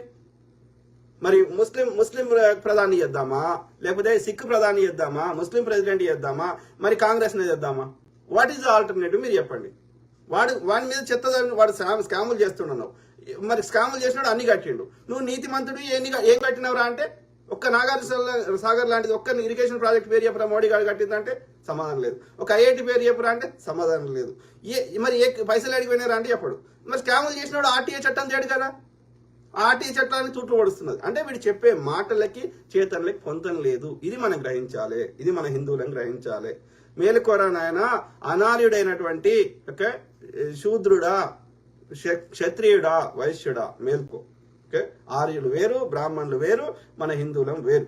చచ్చిపోతే శత్రువుడు చచ్చిపోవాలి యుద్ధం చేసి, నష్టపోతే వ్యాపారం చేసి వైశ్యుడు నాశనం కావాలి, ముద్దు పని చేసి ఏది శూద్రుడు చచ్చిపోవాలి. కానీ ఏ పని చేయకుండా అందరిని కంట్రోల్ చేస్తూ వాడు సుఖం అనుభవిస్తుంది. అప్పుడు ఇప్పుడు ఎప్పుడు ఈ ఆర్య బ్రాహ్మణుడు, ఆర్యుడు అంటేనే గొప్పవాడు వాడు. కాబట్టి వాడి రాజ్యాంగంలోనే రాసుకున్నాడు అది. కాబట్టి మనందరం మేల్కోవాలి, మిగతా 3 వర్ణాల వారు. నరేంద్ర మోడీ పాలనలో హిందువులకు, ముస్లింలకు, క్రైస్తవులకు, అసలు భారతీయులకి రక్షణ లేకుండా పోయింది. ఒక్క మాటలో చెప్పాలంటే భారతదేశాన్ని కాపాడే జవాన్లకి రక్షణ లేకుండా పోయింది. పైగా వీళ్ళు దేశభక్తులు అంటారు. ఇది ఎక్కడి దుర్మార్గం. అందుకే అంటున్నా, వాళ్ళ మాటలు నమ్మకూడదు, చేతలు అబద్ధం చెప్పాయి. The action speak louder. Okay, కాబట్టి వాళ్ళ చేతల్లో ఎవరికీ రక్షణ లేదు. ఓకే, ఒక్క ఆర్య బ్రాహ్మణులకు తప్ప. సింపుల్. శ్యామ్, తెలంగాణ శ్యామ్. ఈ వెంకతో ఇజ్రాయెల్తో ఒప్పందం చేసుకుని మళ్ళీ ఆయుధాల పేరుతోనే స్కాన్ చేస్తాడు. కరెక్ట్ కదా? వాళ్ళకి ఆయుధాలు కొనాలి, వాళ్ళకి అమ్ముకోవాలంటే ఇక్కడ గొడవ చేసి దీన్ని బూచే చూపెట్టి ఇంకా ఆయుధాలు ఎందుకు ఇంపోర్ట్ చేసుకుంటే తయారు చేయొచ్చు కదా. మన దగ్గర సైంటిస్ట్ లేరా? ఆ కంపెనీలో, ఆ డిఫెన్స్ కంపెనీలో పనిచేస్తున్నారో మనోళ్ళే కదా. మనకి రీసెర్చ్ ఇన్స్టిట్యూట్ లేవా? నెహ్రూ గారు అన్ని పెట్టిండ్రు. ఏది ఇస్రో ఉంది, డిఆర్డిఓ ఉంది, డిఆర్డిఎల్ ఉంది. మన సైంటిస్టులకు తయారు చేసే శక్తి లేదా? ఇది చంద్రుని మీదకి మనము చంద్రయాన్ పంపించగలుగుతున్నాం, రాకెట్లను పంపించగలుగుతున్నప్పుడు ఆయుధాలు తయారు చేసుకునే శక్తి లేదా మనకి? అంటే కాదు. You don't want to do that. Telangana శాప. అసలు బీజేపీ అధికారంలో ఉండగా టెర్రరిస్టులు మన దేశం పైన దాడి చేస్తే బీజేపీ నిరసన తెలియజేస్తుంది ఏంటి? ప్రతిపక్షాలు కదా తెలియజేయాల్సింది. అంటే వాళ్ళకి ఏం చేస్తున్నారు, వాళ్ళకి ఏం చేస్తుండ్రో, ఏం చేయాలనో తెలియని దుస్థితులకి చేరిండ్రు వాళ్ళు. ఓకే, అశోక్ ఏమంటున్నారు? అశోక్ న్యాత. కరెక్ట్. పర్షియా దేశం నుంచి మా దేశం వలస వచ్చిన దొంగ బాడకావులు ఇప్పుడు మమ్మల్నే బానిసలుగా చేసి వాళ్ళు అధికారం చెలాయిస్తున్నారు. దొంగ నా కొడుకులు వీళ్ళే శంకర జాతిగాళ్ళు, వంకర బుద్ధిగాళ్ళు. 100% అంగీకరిస్తా. అలా 1% కూడా ఇది మనకు వాస్తవాలైతే ఏం మార్చలేరు కదా. ఆ యొక్క మనం అనుభవిస్తున్న ఆ యొక్క అన్ని రకాల బాధలను అయితే మనం ఇప్పుడు పెట్రోల్ మీద ఎవరు ట్యాక్స్ కడుతున్నాడు? వాళ్ళ ఎంత బ్రాహ్మణుల పర్సెంటేజ్ ఎంత? మనమే కదా ట్యాక్స్ కడుతుంది. తెలంగాణ శ్యామ్ పగిడిపల్లి అన్న సంపినోళ్లే సంతాప సభలు జరుపుతారు అంటే ఇదెక్కడి మార్గం? అంటే ఇక వాళ్ళకి మనకి ఏమర్థమవుతుంది? వాళ్ళకి అధికారం కావాలి, దాచుకోవాలన్నా అధికారం కావాలి, దోసుకోవడానికి అధికారం కావాలి. అందుకోసం ఏం చేయమన్నా అది చేస్తారు అనేది మనం ఇక్కడ గ్రహించాలి. సింపుల్. ఎవరు? రాజేష్ చౌహాన్, శంకర జాతి వాళ్ళు. అశోక్ న్యాత, అవునన్నా ఈ బాడకావులు ఇప్పుడే ఇట్లా ఉంటే అనాదిగా మన జాతులని ఎంతగా మోసం చేసి అణిచివేసి ఉంటారో అర్థమవుతుంది. వీళ్ళు అధికారం కోసం ఎంత నీచానికైనా ఒడగడతారు. 100% నేను అనుభవించాను, అట్లనే అబ్జర్వ్ చేశాను. ఏమంటున్నాను madam? Doctor Sudharani Alamanda, the true leader will never involve religion in government. This reflects their immaturity, lack of knowledge and greed for power. 100% madam, 100%. Okay, agree. Ashok Nyata, ఈ గుజరాత్ ఆర్య బ్రాహ్మణ ఆధిపత్యం మా మీద, ద్రవిడ జాతి మీద చెల్లదు గాక చెల్లదు. అందుకే సౌత్ ఇండియాలో వస్తలేరు బ్రదర్. కానీ పాపం నార్త్ ఇండియాలో అమాయకులు ఉన్నారు, ఎడ్డిగోదలు ఎక్కువ ఉన్నారు. మనకి ఇంతో అంతో చైతన్యం ఉంది. ఆ ఎడ్డిగోదలకు కూడా సరిగ్గా చెప్పేటోళ్ళని లేరు, ఆ చెప్పేటోళ్ళని కూడా అక్కడ ఇబ్బంది పెడుతున్నారు. సో ఇది అక్కడ కూడా వాళ్ళని చైతన్యం చేయాల్సిన అవసరం ఎంతైనా ఉంది. అశోక్ న్యాత, జై ద్రవిడ జాతి, జై ద్రవిడ నేల, జై జై ద్రవిడియన్. Yes brother. ద్రవిడి అనేది నథింగ్ బట్ ద్రవిడ అంటే సౌత్ అని అర్థం, దక్షిణ్, ఓకే, దక్కన్. అది ఏ పేరు పెట్టినా అది సౌత్ అని అర్థం, అంతే. అశోక్ న్యాత, బీజేపీ వాడు దేన్ని అయినా ఎన్నికల కోసం వాడుతాడు, సెంటిమెంట్ ని రాజేసి ప్రజల్ని హౌలేగాలం చేస్తున్నాడు. కాబట్టి మనము ఆ ఉచ్చులా పడకూడదు. అంటే వాస్తవాలతోటి, డేటాతోటి ప్రజలను చైతన్యం చేయాలి. చేస్తుంటే అట్లాంటి వాళ్ళని చంపేస్తారు. ప్రవీణ్ పగడాల బ్రదర్ కావచ్చు, ఇంకో బ్రదర్ కావచ్చు, కత్తి మహేష్ బ్రదర్ కావచ్చు, ఇంకా ఎవరైనా సరే. ఈవెన్ జర్నలిస్టులను కూడా అరెస్ట్ చేస్తారు కదా, కమ్యూనిస్టు నేతలను అరెస్ట్ చేశారు కదా. 20 ఏళ్ల కింద ఏదో మాట అన్నదని చెప్పి ఆమె పేరుంది అరుంధతి రాయ్ని, ఆమెకు నోటీసులు పంపించారు కదా. సో ఎవరినైనా వాళ్ళ ఇప్పుడు ఆ యొక్క ఛత్తీస్గఢ్ అడవుల్లో ఉన్న ఖనిజాలను దోసుకోవాలి, అదానికి అంబానీ పేరు మీద దోసుకోవాలనడానికి అక్కడ ఆపరేషన్ కగారు పేరు మీద, నక్సలైట్ల ఏరువేత పేరు మీద మొత్తం గిరిజనులు చంపేస్తున్నారు. ఎందుకంటే ఆ గిరిజనులు అడ్డుపడుతున్నారు అది తీసుకోకుండా. అంటే దుర్మార్గులు, దుష్టులు, నీచులు, నికృష్టులు, ఇంకా భూమి మీద ఎలాంటి తిట్లున్నా ఇవన్నీ ఈ దుర్మార్గులకి పోతాయి, ఈ ఆర్య బ్రాహ్మణులకి. Vijay Maloth royal Lambadi, parliament Bhavan red fort కి భూదానం చేసిందే రాజా విక్రమాదిత్య ఎట్ హేము బూక్య గిరిజన బిడ్డ. కావచ్చు బ్రదర్, అయినా సరే భూమి ఒకటి ఉంటే సరిపోదు కదా. ఇప్పుడు కూడా భూమి ఉంది కదా, అవి కట్టింది ఆ ముస్లిం రాజులు ఎత్తుకోవలే కదా. కానీ ఇవాళ తాజ్ మహల్ అనేది ప్రపంచంలోనే ఒక పేరుగాంచిన 7 వింతల్లో ఒక వింత కదా, రైట్? భారతదేశానికి విదేశీ కరెన్సీ మారక ద్రవ్యం వస్తుంది కదా. షాజహాన్ గారు ఎత్తుకోవాలి కదా. ఒక జాతి మీద ఎందుకు అంత కక్ష కట్టుకొని అదే పనికి ఎందుకు పెట్టుకోవాలి? అభివృద్ధి చేయి. కాంగ్రెస్ వాడు 4 ఇరిగేషన్ ప్రాజెక్ట్స్ పెడితే నువ్వు 10 కట్టు, నీకే ఓటేస్తారు. పోనీ నువ్వు హిందువుల కోసమే పుట్టినా అంటున్నావు కదా. 84% మంది హిందువులే ఉన్నారు కదా. హిందువుల యొక్క ఆర్థిక స్థితిగతులు కాంగ్రెస్ హయాంలో బాగున్నాయా, 2014 కంటే మంది బాగున్నాయా, ఇప్పుడు బాగున్నాయా? మీరు చెప్పండి. ఇవాళ కాంగ్రెస్ హయాంలో డాలర్ ఎంత రేట్ ఉండే, ఇవాళ ఎంత రేట్కి వచ్చింది డాలర్ ఎక్స్చేంజ్? బంగారం అప్పుడు ఎంత రేట్ ఉంది, ఇవాళ ఎంత రేట్ ఉంది? ఎవరికి ఎక్కువ నష్టం జరుగుతుంది? కరోనాలో ఎక్కువ మంది హిందువులు చచ్చిపోయారా, వేరే వాళ్ళు చచ్చిపోయారా? ఇవాళ దేశంలో ట్యాక్సులు ఎక్కువ కడుతుంది హిందువులా, వేరే వాళ్ళ? హిందువుల బతుకులు ఎక్కడ మారినాయి? ఏ హిందూ ధనవంతుడు అని చెప్పండి నాకు. ఆయననే చెప్తుండే కదా పబ్లిక్ వచ్చి, 80 కోట్ల మందికి దొడ్డు రేషన్ బియ్యం తినే స్థాయికి నేను తెచ్చినా అని మోడీ అఫీషియల్ చెప్తుండే కదా. దొడ్డు రేషన్ బియ్యం ఎవరు తింటారు? అత్యంత పేదవాళ్ళు కదా. అంటే అందరినీ పేదవాళ్ళని చేసినామని అర్థం కదా. నోట్ల రద్దు చేసినాక ఎక్కువ వ్యాపారాలు కోల్పోయింది, వ్యాపారాలు మూసిపోయింది, లేకపోతే నష్టపోయింది ఎవరు? హిందువులా కాదా? చెప్పు బ్రదర్. ఇక వాట్ ఈస్ నాకు చెప్పు, నువ్వు చెప్పు. విజయ్ మాలోత్ రాయల్ లంబాడి బ్రదర్, 11 ఏళ్ల నుంచి హిందువుల కోసమే పుట్టిన అవతార పురుషుడు వచ్చినాక హిందువులకు అన్ని రకాలుగా అంగర్ ఇండెక్స్ లో అన్నిట్లలో యొక్క పేదరికంలో, లేకపోతే 5 కిలోల దొడ్డు రేషన్ బియ్యం తీసుకునే స్థాయికి వచ్చినాక, లేకపోతే హిందువుల మీదనే ఉగ్రదాడి జరిగినాక ఇంకా మరి మనకి వేరే ఆల్టర్నేటివ్ ఏముంది చెప్పు? ఇక ఇంకెవరిని ప్రధాని చేద్దాం చెప్పు. ఇక మరి బాగుపడాలి. వాడు 60 ఏళ్ళు 70 ఏళ్ళ నుంచి వాడు ఎన్ని చేసినా వాడు మంచిగా చేస్తలేడని వాడి మీద బురద అన్నావు, స్కామ్లు అన్నావు, ఇంకోటి అన్నావు. వాడు మంచిగా లేడని వాడిని పక్కకు పెట్టినాక నీవు 11 ఏళ్ళ నుంచి నువ్వు అధికారం ఉన్నాక ఇంకేం చేద్దాం చెప్పు, నువ్వు చెప్పు. Provide a practical solution. అంటే ఆలోచించు, నువ్వు చెప్పే మాటలకి అక్కడ జరుగుతున్న చర్యలకి పొంతన కలుస్తలేదు. కాబట్టి ఎల్లకాలం ఆ చెవులలో తామర పూలు పెట్టలేరు. నువ్వు లంబాడి అయ్యండి, నీకు ఈ లంబాడీలకి ఎస్టీ హక్కు ఇచ్చింది ఇందిరాగాంధీ గారు. వీళ్ళు ఎస్టీలు కాదు, ఉపమ్ముకోవడానికి వచ్చిన రాజస్థాన్ నుంచి కోయలు చెంచులు వీళ్ళుండే యొక్క ఎస్టీల కింద. వాళ్ళకి నష్టం చేస్తూ ఈ లంబాడీలకు ఎస్టీ హోదా కల్పించిందే ఇందిరాగాంధీ గారు. అయినా వీళ్ళకి సిగ్గుచరం లేకుండా ఇలా బీజేపీ మతం పేరు మీద బీజేపీ సంకనాకుతున్నారు. వీళ్ళు ఉపమ్ముకోవడానికి వచ్చి ఆడ గతి లేక, ఎందుకంటే అరేబియా సముద్రం ఒడ్డుకుండే ఆడ ఏం లేదు కదా, ఎడారి కదా. సో ఆడ ఏం దొరికితే ఉప్పు తప్ప ఏం దొరికేది? ఆ ఉప్పును పక్కకు తెచ్చి ఉప్పును తయారు చేసి ఎడ్ల బండ్ల మీద తెచ్చుకొని పొద్దంతా ఊర్లలో అమ్ముకొని పొద్దుకి ఆ ఊరవతల ఆడ గుడిసెలు వేసుకొని ఉండేవాళ్ళు. ఈడ మెదక్ పార్లమెంట్ మన యొక్క మెదక్ పార్లమెంట్ కి ఆమె పోటీ చేసింది ఇందిరాగాంధీ గారు.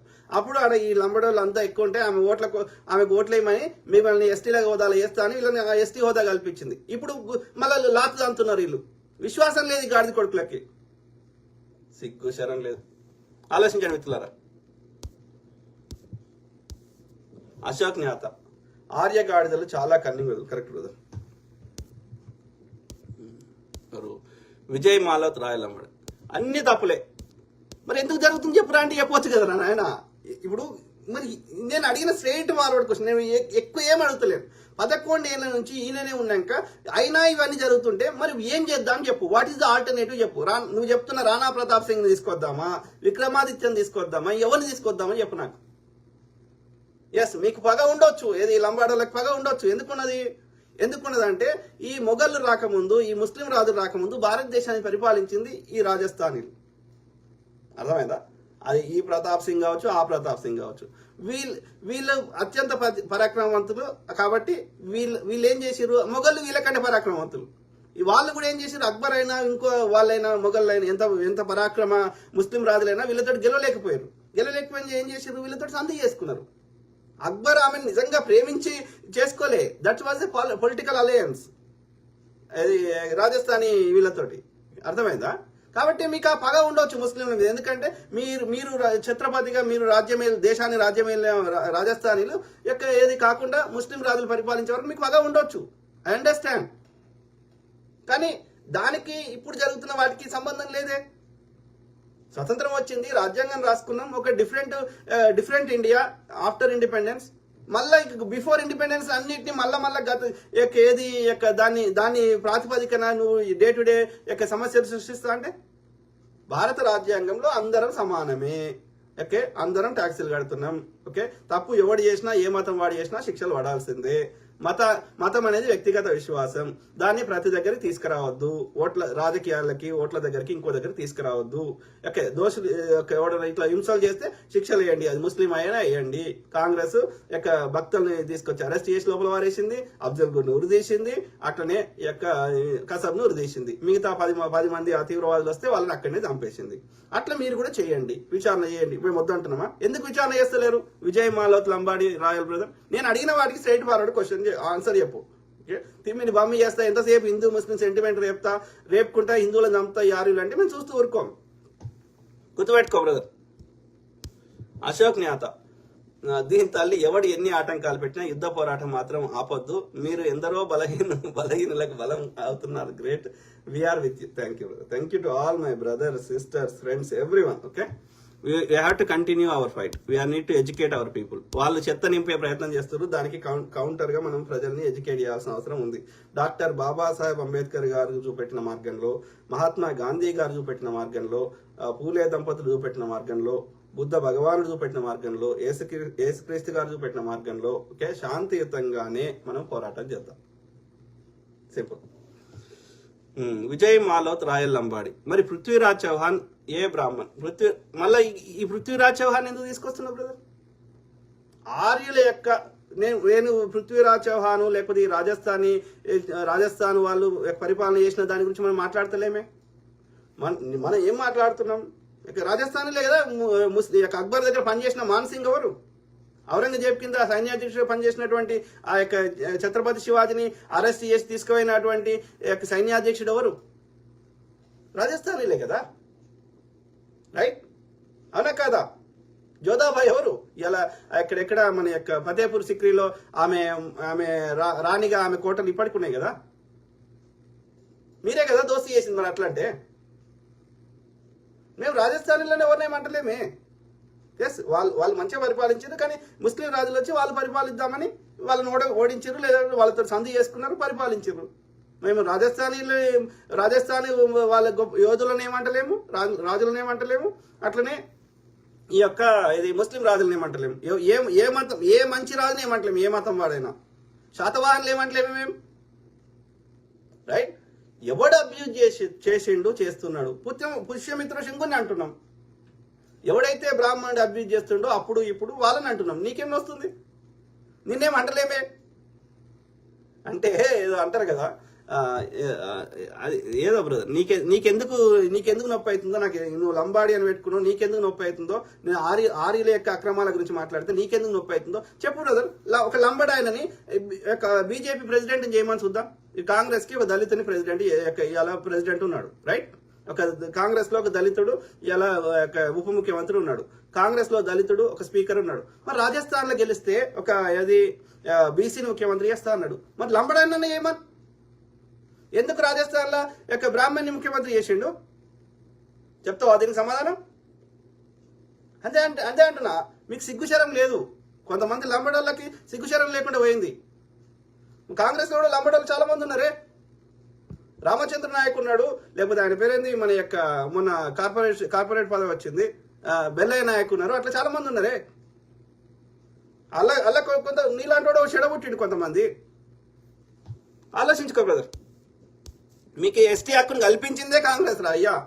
లంబడోళ్ళకి ఎస్టీ హక్కు కల్పించిందే కాంగ్రెస్. అయినా మీకు తిన్న తలలు ఉంచే రకం ఎట్లా తయారయ్యారా?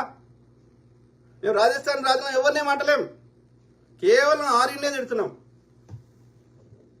అశోక్ న్యాత జై అన్నా, జై భీమ్, జై భీమ్, జై భీమ్రావ్ అంబేద్కర్, జై భీమ్రావ్ రామ్జీ సత్పల్ ఆయన పేరు. ఓకే, అంబేద్కర్ కాదు. మళ్ళీ అంబేద్కర్ అన్నది అది ఈ బ్రాహ్మణ్ది అవుతుంది. కాబట్టి భీమ్రావ్ రామ్జీ సక్పల్ వాళ్ళ ఇంటి పేరు సక్పల్. ఓకే, రామ్జీ వాళ్ళ నాయన పేరు, ఆయన పేరు భీమ్రావ్. మళ్ళీ అంబేద్కర్ అంటే మళ్ళీ బాబు ఈ బ్రాహ్మణుడిని పిలవాల్సి వస్తుంది. సో బ్రాహ్మణుడి ఆధిపత్యాన్ని, బ్రాహ్మణుడి పేరుని రూపుమాపాల్సిన అవసరం ఉంది. అంటే వాళ్ళ ఒరిజినల్ పేరు ఏమని అవే వెళ్తాం. జై భీమ్రావ్, జై భీమ్రావ్. విజయ్ మాలవత్ రాయలమ్మడి కాంగ్రెస్ కాదురా గాడిద, మొట్టమొదటి ఏఐటిఎస్సి అందుకే పుట్టింది కాంగ్రెస్. అరే అవుల నా కొడక, కాంగ్రెస్ అనేది జాతీయవాదులు కలిసి ఏర్పాటు చేసుకున్నారు. ఓకే, ఎక్కడ బొంబాయిలో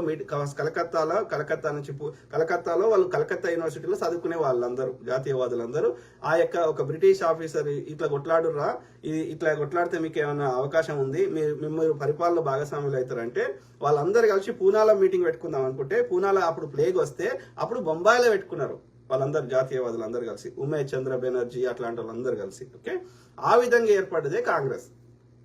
కాంగ్రెస్ అంటే ఇంగ్లీష్ లో కంగ్రెషన్ ఆఫ్ పీపుల్, అంటే అందరు గుమిగూడి ఒక దగ్గర గుమిగూడితే దాన్ని కాంగ్రెస్ అంటారు. ఇప్పుడు అమెరికాలో కూడా సెనేట్లు వాటిని కాంగ్రెస్ అంటారు. ఓకే, కాంగ్రెస్ అంటే ఒక దగ్గర గుమిగూడడం అని అర్థం. జాతీయవాదులు అందరు కలిసి పెట్టుకున్నదే కాంగ్రెస్ పార్టీ. ఒక వ్యక్తి స్థాపించలేదు. అప్పుడు ఇప్పుడు ఒక వ్యక్తి నడిపిస్తలేడు. అది ప్రజలందరూ దేశం మీద ప్రేమ ఉన్న వాళ్ళందరూ కలిసి నడిపిస్తున్నది. అందులో నీకు వచ్చిన సమస్య ఏంది అంటే, నీకు ఏం మాట్లాడుతున్నావో, నీకు ఏందో నీకు తెలుస్తలేదు. ఏ విషయ పరిజ్ఞానం లేకుండా ఈ వాట్సాప్లో వచ్చే చెత్తతోటి మా యొక్క ప్రజల్ని తప్పుదోవ పట్టిస్తా అంటే మేము ప్రజల్ని వాస్తవాలతో ఎడ్యుకేట్ చేస్తాం. సింపుల్. విజయ్ మాలవత్ రాయల్ లంబాడి, నువ్వు అప్పుడే పుట్టినవా రాజు అంట. ఏం మాట్లాడుతున్నావు బ్రదర్ విజయ్ మాలవత్? నీ సంస్కారానికి వదిలేస్తున్నావు. ఏమైనా సబ్జెక్ట్ మాట్లాడు, నేను తప్పకుండా నాకున్న నాలెడ్జ్ తోటి చెప్తా, లేకపోతే కరెక్ట్ రీసెర్చ్ చేసి చెప్తా. నేను చెప్పింది నీకు నమ్మకం లేకపోతే గ్రాక్ అనే యాప్ ఉంటుంది, అందులో పోయి సెర్చ్ కొట్టు, నీకు కరెక్ట్ ఇన్ఫర్మేషన్ చెప్తుంది. అదైతే మన దేశపోడు కూడా ట్రై చేయాలి. మీరు ఎవరైతే ట్రంప్ మా దోస్త్ అంటారో ఆ ట్రంప్కి అత్యంత సలహాదారు ఆయన చెప్తేనే ఇలా ప్రభుత్వం అమెరికా ప్రభుత్వం నడిచే స్థితిలో ఉంది. ట్రంప్ డెసిషన్ మేకింగ్ లో ఉన్నది. ఆ ట్రంప్ తయారు చేసిన ఆర్టిఫిషియల్ ఇంటెలిజెన్స్ యాపే గ్రాక్. అందులో పోయి టైప్ కొట్టు. రాజ్బోడా గారు చెప్పింది కరెక్టా, నేను చెప్పింది కరెక్టా, ఈ రాయత్ విజయ్ మాలత్ రాయల్ లంబాడి చెప్పింది కరెక్టా, అది కరెక్ట్ చెప్తుంది. దాన్ని నన్ను నమ్మకు. సింపుల్. సో అది మిత్రులారా, ఇంకొక 2 అనేది అవుతాం లాస్ట్లో.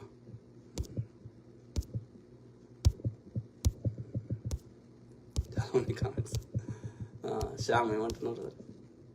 నరేంద్ర మోడీకి రక్షణ ఉంది కానీ దేశ ప్రజలకు రక్షణ లేదు. నరేంద్ర మోడీ మన పన్నులతో ఆయనకు భద్రత కల్పించుకుంటున్నారు.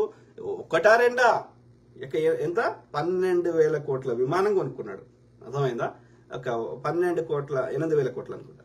12 కోట్ల ఎస్సీవి కొనుక్కున్నాడు. ఓకే, రోజుకు 10 లక్షల సూట్ల చొప్పున 4-5 మారుస్తాడు. ఇక విదేశీ ట్రిప్పులు ఎన్ని దేశాలకు తిరిగిండు. మనది పైసలే అక్కడ ఇచ్చేసి వచ్చినా కానీ ఇప్పటి వరకు ఒక్క దేశంతో ఒక డీల్ చేసుకురాలి. ఎందుకు పోతుండో చెప్పండి. ఎంజాయ్ చేయడానికి పోతున్నాడు ఆయన. లేదు అంటే అదాని కాంట్రాక్ట్లు ఇప్పడానికి పోతుండే. ఎయిర్పోర్ట్ కాంట్రాక్ట్లు కానీ, ఎలక్ట్రిసిటీ కాంట్రాక్ట్లు కానీ, బొగ్గు కాంట్రాక్ట్లు కానీ. ఇది పరిస్థితి. అదాని పేరు అంటే ఆయన కోసం ఆయన పోతున్నాడు, ఆయన డీల్స్ కోసం. సో రక్షణ లేదు. నరేంద్ర మోడీ మన పన్నులతో ఆయన రక్షణ కల్పించుకుంటున్నారు కానీ ఎంజాయ్ చేస్తున్నారు. రక్షణనే కాదు, is enjoying with our blood and sweat. మన రక్తం చెమటతోటి మనం కొనుక్కునే అరక్క వస్తువు, పాలు, పెరుగు, చెప్పులు, ఇవన్నిటి మీద కట్టే జిఎస్టీ లేదంటే సేల్స్ ట్యాక్స్, దాని పైసలతోటి ఆయన రాజసుఖాలు అనుభవిస్తున్నాడు. అర్థమైందా? మనకు రక్షణ కల్పించడం లేదు. అలాంటప్పుడు ఈ నరేంద్ర మోడీ మనకి ఎందుకు రాజీనామా చేయాలి? మనల్ని మనం కాపాడుకుందాం ఉగ్రవాదం నుంచి. Correct brother, agri, totally agri. మనం చైతన్యం చేయాలి, మేల్కొల్పాలి హిందువులని. ఒక మతంలో మంచోళ్ళు, ఒక మతంలో చెడ్డోళ్ళు ఉండరు. కరెక్ట్. అన్ని మతాల్లో మంచి వాళ్ళు ఉంటారు, మెజారిటీ మంచి వాళ్ళు ఉంటారు, 1-2% చెడ్డ వాళ్ళు ఉంటారు ప్రతి మతంలో.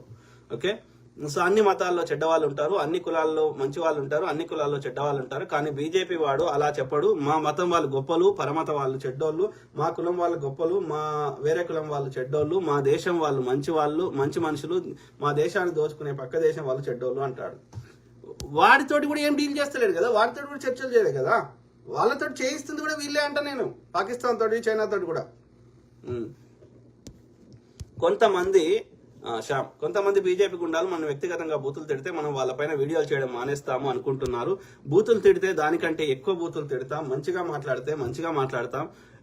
పిరికోళ్ళు అడిగిన వాటికి సమాధానం చెప్పకుండా తిడితే ఎవడు ఊరుకుంటారు, మళ్ళీ తిడతాం. వద్దు బ్రదర్ శ్యామ్, మనము తిట్టితే ఓకే, వాడు ఒక బురదల రాయేసినట్టు. ఓకే, మన బురదలు రాయేస్తే మన మీదనే పడుతుంది. కాబట్టి మనం ఎందుకు మాట్లాడుతున్నాం? మనకేం స్వార్థ ప్రయోజనాలు లేవు కదా. మన గోల్ ఏంది? మనం విషయం మాట్లాడాలి. నువ్వు బూతులు తిడితే నీ సబ్జెక్ట్ పక్కకు పోతుంది కదా, నీ ఫోకస్ అంతా బూతుల మీదకే వస్తుంది కదా. కాబట్టి నీ సబ్జెక్ట్ డీవియేట్ కావద్దంటే మనం బూతులు మాట్లాడాల్సిన అవసరం లేదు. ఏదో భావోద్వేగంలో ఒకటి 2 ఆరా బాడకావు దేడికావు ఇట్లా వాటికి దొరికితే దొరలని కావాలని పని కట్టుకుని అదే బూతులు తిడితే ఒక ఇన్స్టెంట్ కొంతమంది యూత్ చూస్తారేమో, కానీ ఇన్ ద లాంగ్ రన్ నీ సబ్జెక్ట్ డీవియేట్ అయిపోతుంది. ఇప్పుడు శ్రీరెడ్డి తిట్టినా ఎవడు చూడు, ఈ బట్టలు ఇప్పినా చూడు, ఎందుకంటే దాన్ని చూసి బోర్ అయిపోయారు. కాబట్టి బూతులు కాదు, మన సబ్జెక్టే మాట్లాడాలి. వాడు ఎంత రెచ్చగొట్టినా మన సబ్జెక్టే మాట్లాడాలి. గుర్తుపెట్టుకోసాం. ఓకే,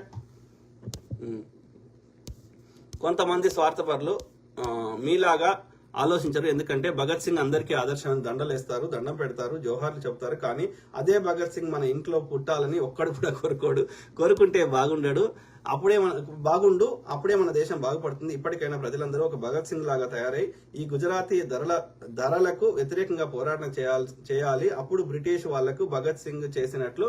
కరెక్ట్, భగత్ సింగ్ అందరూ మహనీయులందరూ ఒక్కొక్కరు ఒక పంతా ఎంచుకున్నారు. కానీ ఆ యొక్క హింసాత్మక పంతా వల్ల ఎదుటివాడు అది చట్టాలకు నేరం కాబట్టి మనని లోపల వారేయగలుగుతాడు. కాబట్టి శాంతియుతంగానే పోరాటం చేస్తే మనం కొంచెం టైం పడుతుంది కానీ in the long run success అవుతాం. సింపుల్. భగత్ సింగ్ చూపెట్టిన ఆయన యొక్క ఐడియా ఏమంటారు, ఆయన యొక్క కాజ్ని ఆదర్శంగా తీసుకోవాలి కానీ ఆయన పంతాని కాదు. ఓకే, ఇప్పుడు చంపిన వాళ్లకు రఘునందన్ పై ఏంది బ్రదర్ బెయిల్ తీసుకొచ్చి ఏదైనా బాధ్యతను అడ్వకేట్ గా నా పని చేశాను అంటాడేమో. ఎందుకంటే 15 నిమిషాల్లో అందరినీ చంపుతా అని అన్నప్పుడు కాంగ్రెస్ ప్రభుత్వం వారిని జైల్లో పెడితే వాటిని బెయిల్ తీసుకొని వచ్చి ఇప్పుడు బీజేపీలో ఉన్న సనాతన అధర్మరక్షకుడు రఘునందన్ రావు, దుర్మార్గులు, అందరు దుర్మార్గులు వాళ్ళు, దోసుకునే మెంటాలిటీ వాళ్ళందరూ బీజేపీలో ఉంటారు లేదా బీజేపీతో దోస్తీ చేస్తారు. సింపుల్. తెలంగాణ శ్యామ్ పగిడిపల్లి, నరేంద్ర మోడీది కుటుంబ పాలన కాదు అని చెప్పా. అటువంటి వాళ్ళు నరేంద్ర మోడీ, బీజేపీలో కూడా చాలా మంది ఉన్నారు కుటుంబ పాలన. నరేంద్ర మోడీ దేశ సంపద మొత్తం వాళ్ళ కులపోళ్ళకు దోచిపెడుతున్నాడు, కరెక్ట్ అన్న విషయాన్ని తెలుసుకోలేకపోతున్నారు. కుటుంబం వేరు కులం వేరు అంటున్నారు. నరేంద్ర మోడీ కుటుంబ పాలన కాకపోతే మరి మాయావతి గారు కూడా కుటుంబ పాలన కాదు కదా. మరి ఆమె ఎందుకు ముఖ్యమంత్రి కాలేదు అంటే కింది కులాల సొమ్ముని పై కులాలకు దోచిపెట్టాలి, అంతేగాని కింది కులాలు బాగుపడదు. 100% బ్రదర్ శ్యామ్. సో నరేంద్ర మోడీ ఆయన అట్లా నటిస్తున్నాడు, ఆయన ఎంజాయ్ చేస్తున్నాడు, ఆయన దోసుకుంటున్నాడు. ఆ దోసుకున్నది మిగతా అందరి చెందుతుంది, ఆయన కుటుంబ సభ్యులందరి చెందుతుంది ఆ ఆస్తి. 11 సంవత్సరాలలో 2 తెలుగు రాష్ట్రాలకు నరేంద్ర మోడీ ఇచ్చినటువంటి ఒక్క కేంద్ర ప్రభుత్వ సంస్థ లేదు. 42 కేంద్ర యూనివర్సిటీల్లో మొత్తం కాంగ్రెస్ వాడు పెట్టినవే. పైగా యూనివర్సిటీ భూముల గురించి వీళ్ళు మాట్లాడుతున్నారు. అప్పుడున్న ఏమైనా యూనివర్సిటీలు ఉంటే పేరు మారుస్తున్నాడు, వాడికి డబ్బులు ఇస్తలేడు, వాటికి ఏం చేస్తలేడు, పేరు మారుస్తుండు. అంటే ఎంత దుర్మార్గుడో మనం అర్థం చేసుకోవాలి. అంటే ప్రజల్ని ఏం మారుస్తారు వీళ్ళు దుర్మార్గులు. ఓకే, మోడీ తర్వాత యోగి వస్తాడంట. ఆయన వచ్చి కట్టలు కట్టిండు, ఆయన వచ్చి మూటలు ఇప్పుతాడు. వచ్చే ఎన్నికల్లో వీళ్లకు ఒక్క సీటు కూడా రాదు. వీళ్ళకి అర్థం కావట్లే ఎందుకు అనంటే రాముడు పేరు మీద రాజకీయం చేస్తే రాముడు పుట్టిన అయోధ్యలోనే ఓడించారు, అయినా సిగ్గు రావట్లేదు. వీళ్ళకు రాముడు బతుకుంటే బీజేపీ వాళ్ళని ఈ దేశం నుండి తరిమేసేవాడు. Could be. ఓకే, సో అది మిత్రులారా, ఇంకా చాలా ఉన్నాయి. డేనియల్ కుమ్మరి ఏమంటున్నారు కదా, తెలంగాణ శ్యామ్ పగిడిపల్లి అన్న ఒక్కడు వచ్చాడు కామెంట్స్ లో. సాధ్య మిత్రులారా, దేశ రహస్యాలని టెర్రరిస్టులకు చేరవేస్తున్నాడని ఆర్ఎస్ఎస్ పైన అనేక ఆరోపణలు వచ్చాయి. కానీ ఆర్ఎస్ఎస్ పైన ఎటువంటి విచారణ చేయరు. ఇది భగవతి ఏమైనా మోహన్ భగవత ఏమైనా విచారణ అధికార ఆర్ఎస్ఎస్ పైన ఈ దేశం. Correct brother. డేనియల్ కుమ్మరి ఇక్కడికి కూడా ఒకడు వచ్చాడు అన్న లుచ్చ కొడుకు. Correct brother Daniel. So complete చేద్దాం. రాహుల్ తుమ్మ, ఇది నవంబర్ 26 అటాక్ జరిగిన తర్వాత కాంగ్రెస్ మినిస్టర్ రతన్ టాటాకి కాల్ చేసి తాజ్ ప్యాలెస్ టెండర్ రిక్వెస్ట్ అడిగాడురా లుచ్చ. చూపెట్టరా అయ్యా, ఎవడు అడిగిండో అడిగిండు అనుకుందాం. దాన్ని ఎందుకు అడిగిండో రిపేర్ చేయడానికి అడిగి ఉంటాడు, తప్పేముంది. అది మొత్తం నాశనం పాడైపోతే నేను కాంట్రాక్టర్ వచ్చేసి నాకు అది రిపేర్ చేస్తా అంటే తప్పేముంది. రాహుల్ తుమ్మ, what is wrong in that? I don't understand.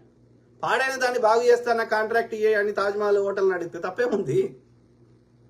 ఆయన ఏమి సినిమా తీయలేదు కదా రాహుల్ మీ లెక్క చావా గీవా అని చరిత్ర మీద బురదాలుతూ కేవలం బ్రాహ్మణులని హైలైట్ చేస్తూ బాజీరావు మస్తాన్లు, పానిపట్టులు, చావాలు, కేజీఎఫ్లు తీయలే కదా సినిమాలు కదా. శవాల మీద పేరాలు ఏరుకోలే కదా.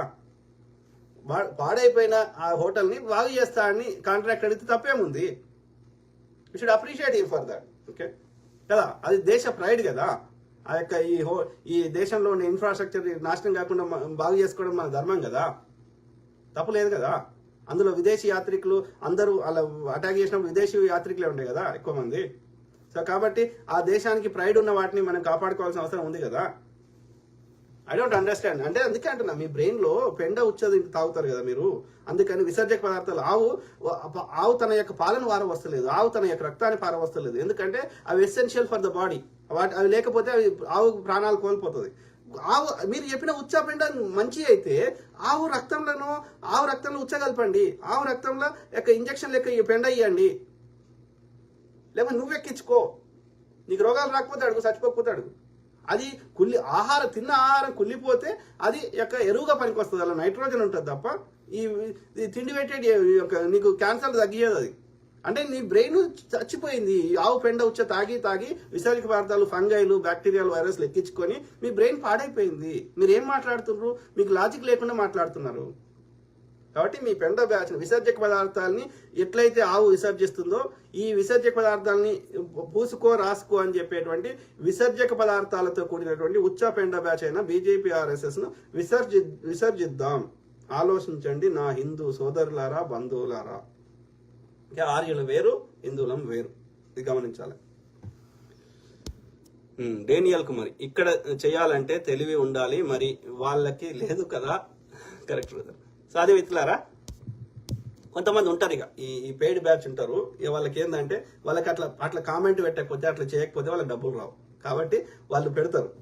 అయినా ప్రజలకు అర్థం కావాలి కాబట్టి, వాడు చెప్పిన దాన్ని ఎంతవరకు నిజం ఉందో అర్థం కావాలి కాబట్టి చదువుతున్నా. రాహుల్ తుమ్మ, కాంగ్రెస్ అందరూ స్కామర్సే కదా. మరి స్కామర్స్ అయితే ఆర్టీఐ చట్టం ఎట్లా చేస్తాడు నాకు చెప్పు. స్కామర్స్ అయితే నాగార్జున సార్ ఎట్లా కడతారు నాకు చెప్పు. ఐఐటీలు ఎట్లా పెడతారు నాకు చెప్పు. ఇలా మన హైదరాబాద్ చుట్టూ తీసుకున్న ఇక్రిసాట్ ఓడబెట్టిండో నాకు చెప్పు. డిఆర్డీఓ ఓడబెట్టిండో చెప్పు. డిఆర్డీఏలో ఓడబెట్టిండో చెప్పు. ఈసీఐలో ఓడబెట్టిండో చెప్పు. ఇక మిధాని ఓడబెట్టిండో చెప్పు. చెప్పు బ్రదర్. స్కాములు చేసినాడు గన్ని చేస్తే మరి అలా నీతిమంతుడు అన్ని స్కాములు చేసినాడు గట్టి ఎందుకు అమ్ముతున్నాడు? ప్లానింగ్ కమిషన్ ఓడబెట్టిండు. ప్లానింగ్ కమిషన్ కింద భారతదేశం ఏ రంగంలో బలహీనంగా ఉందో ఆయా రంగాల్లో అన్ని రంగాల్లో ఓడగట్టిండు. యొక్క నాగార్జున సాగర్, శ్రీశైలము, యొక్క ఏది మన దేశంలో పోతే Damodar valley project, Bhakra Nangal project, ఒక రాష్ట్రాల యొక్క రూపుగతిలే మార్చిందేవాడు. Green revolution తెచ్చిందేవాడు. White revolution తెచ్చిందేవాడు. Science Congress లో అయ్యేటివి టెక్నాలజీ తెచ్చిందేవాడు.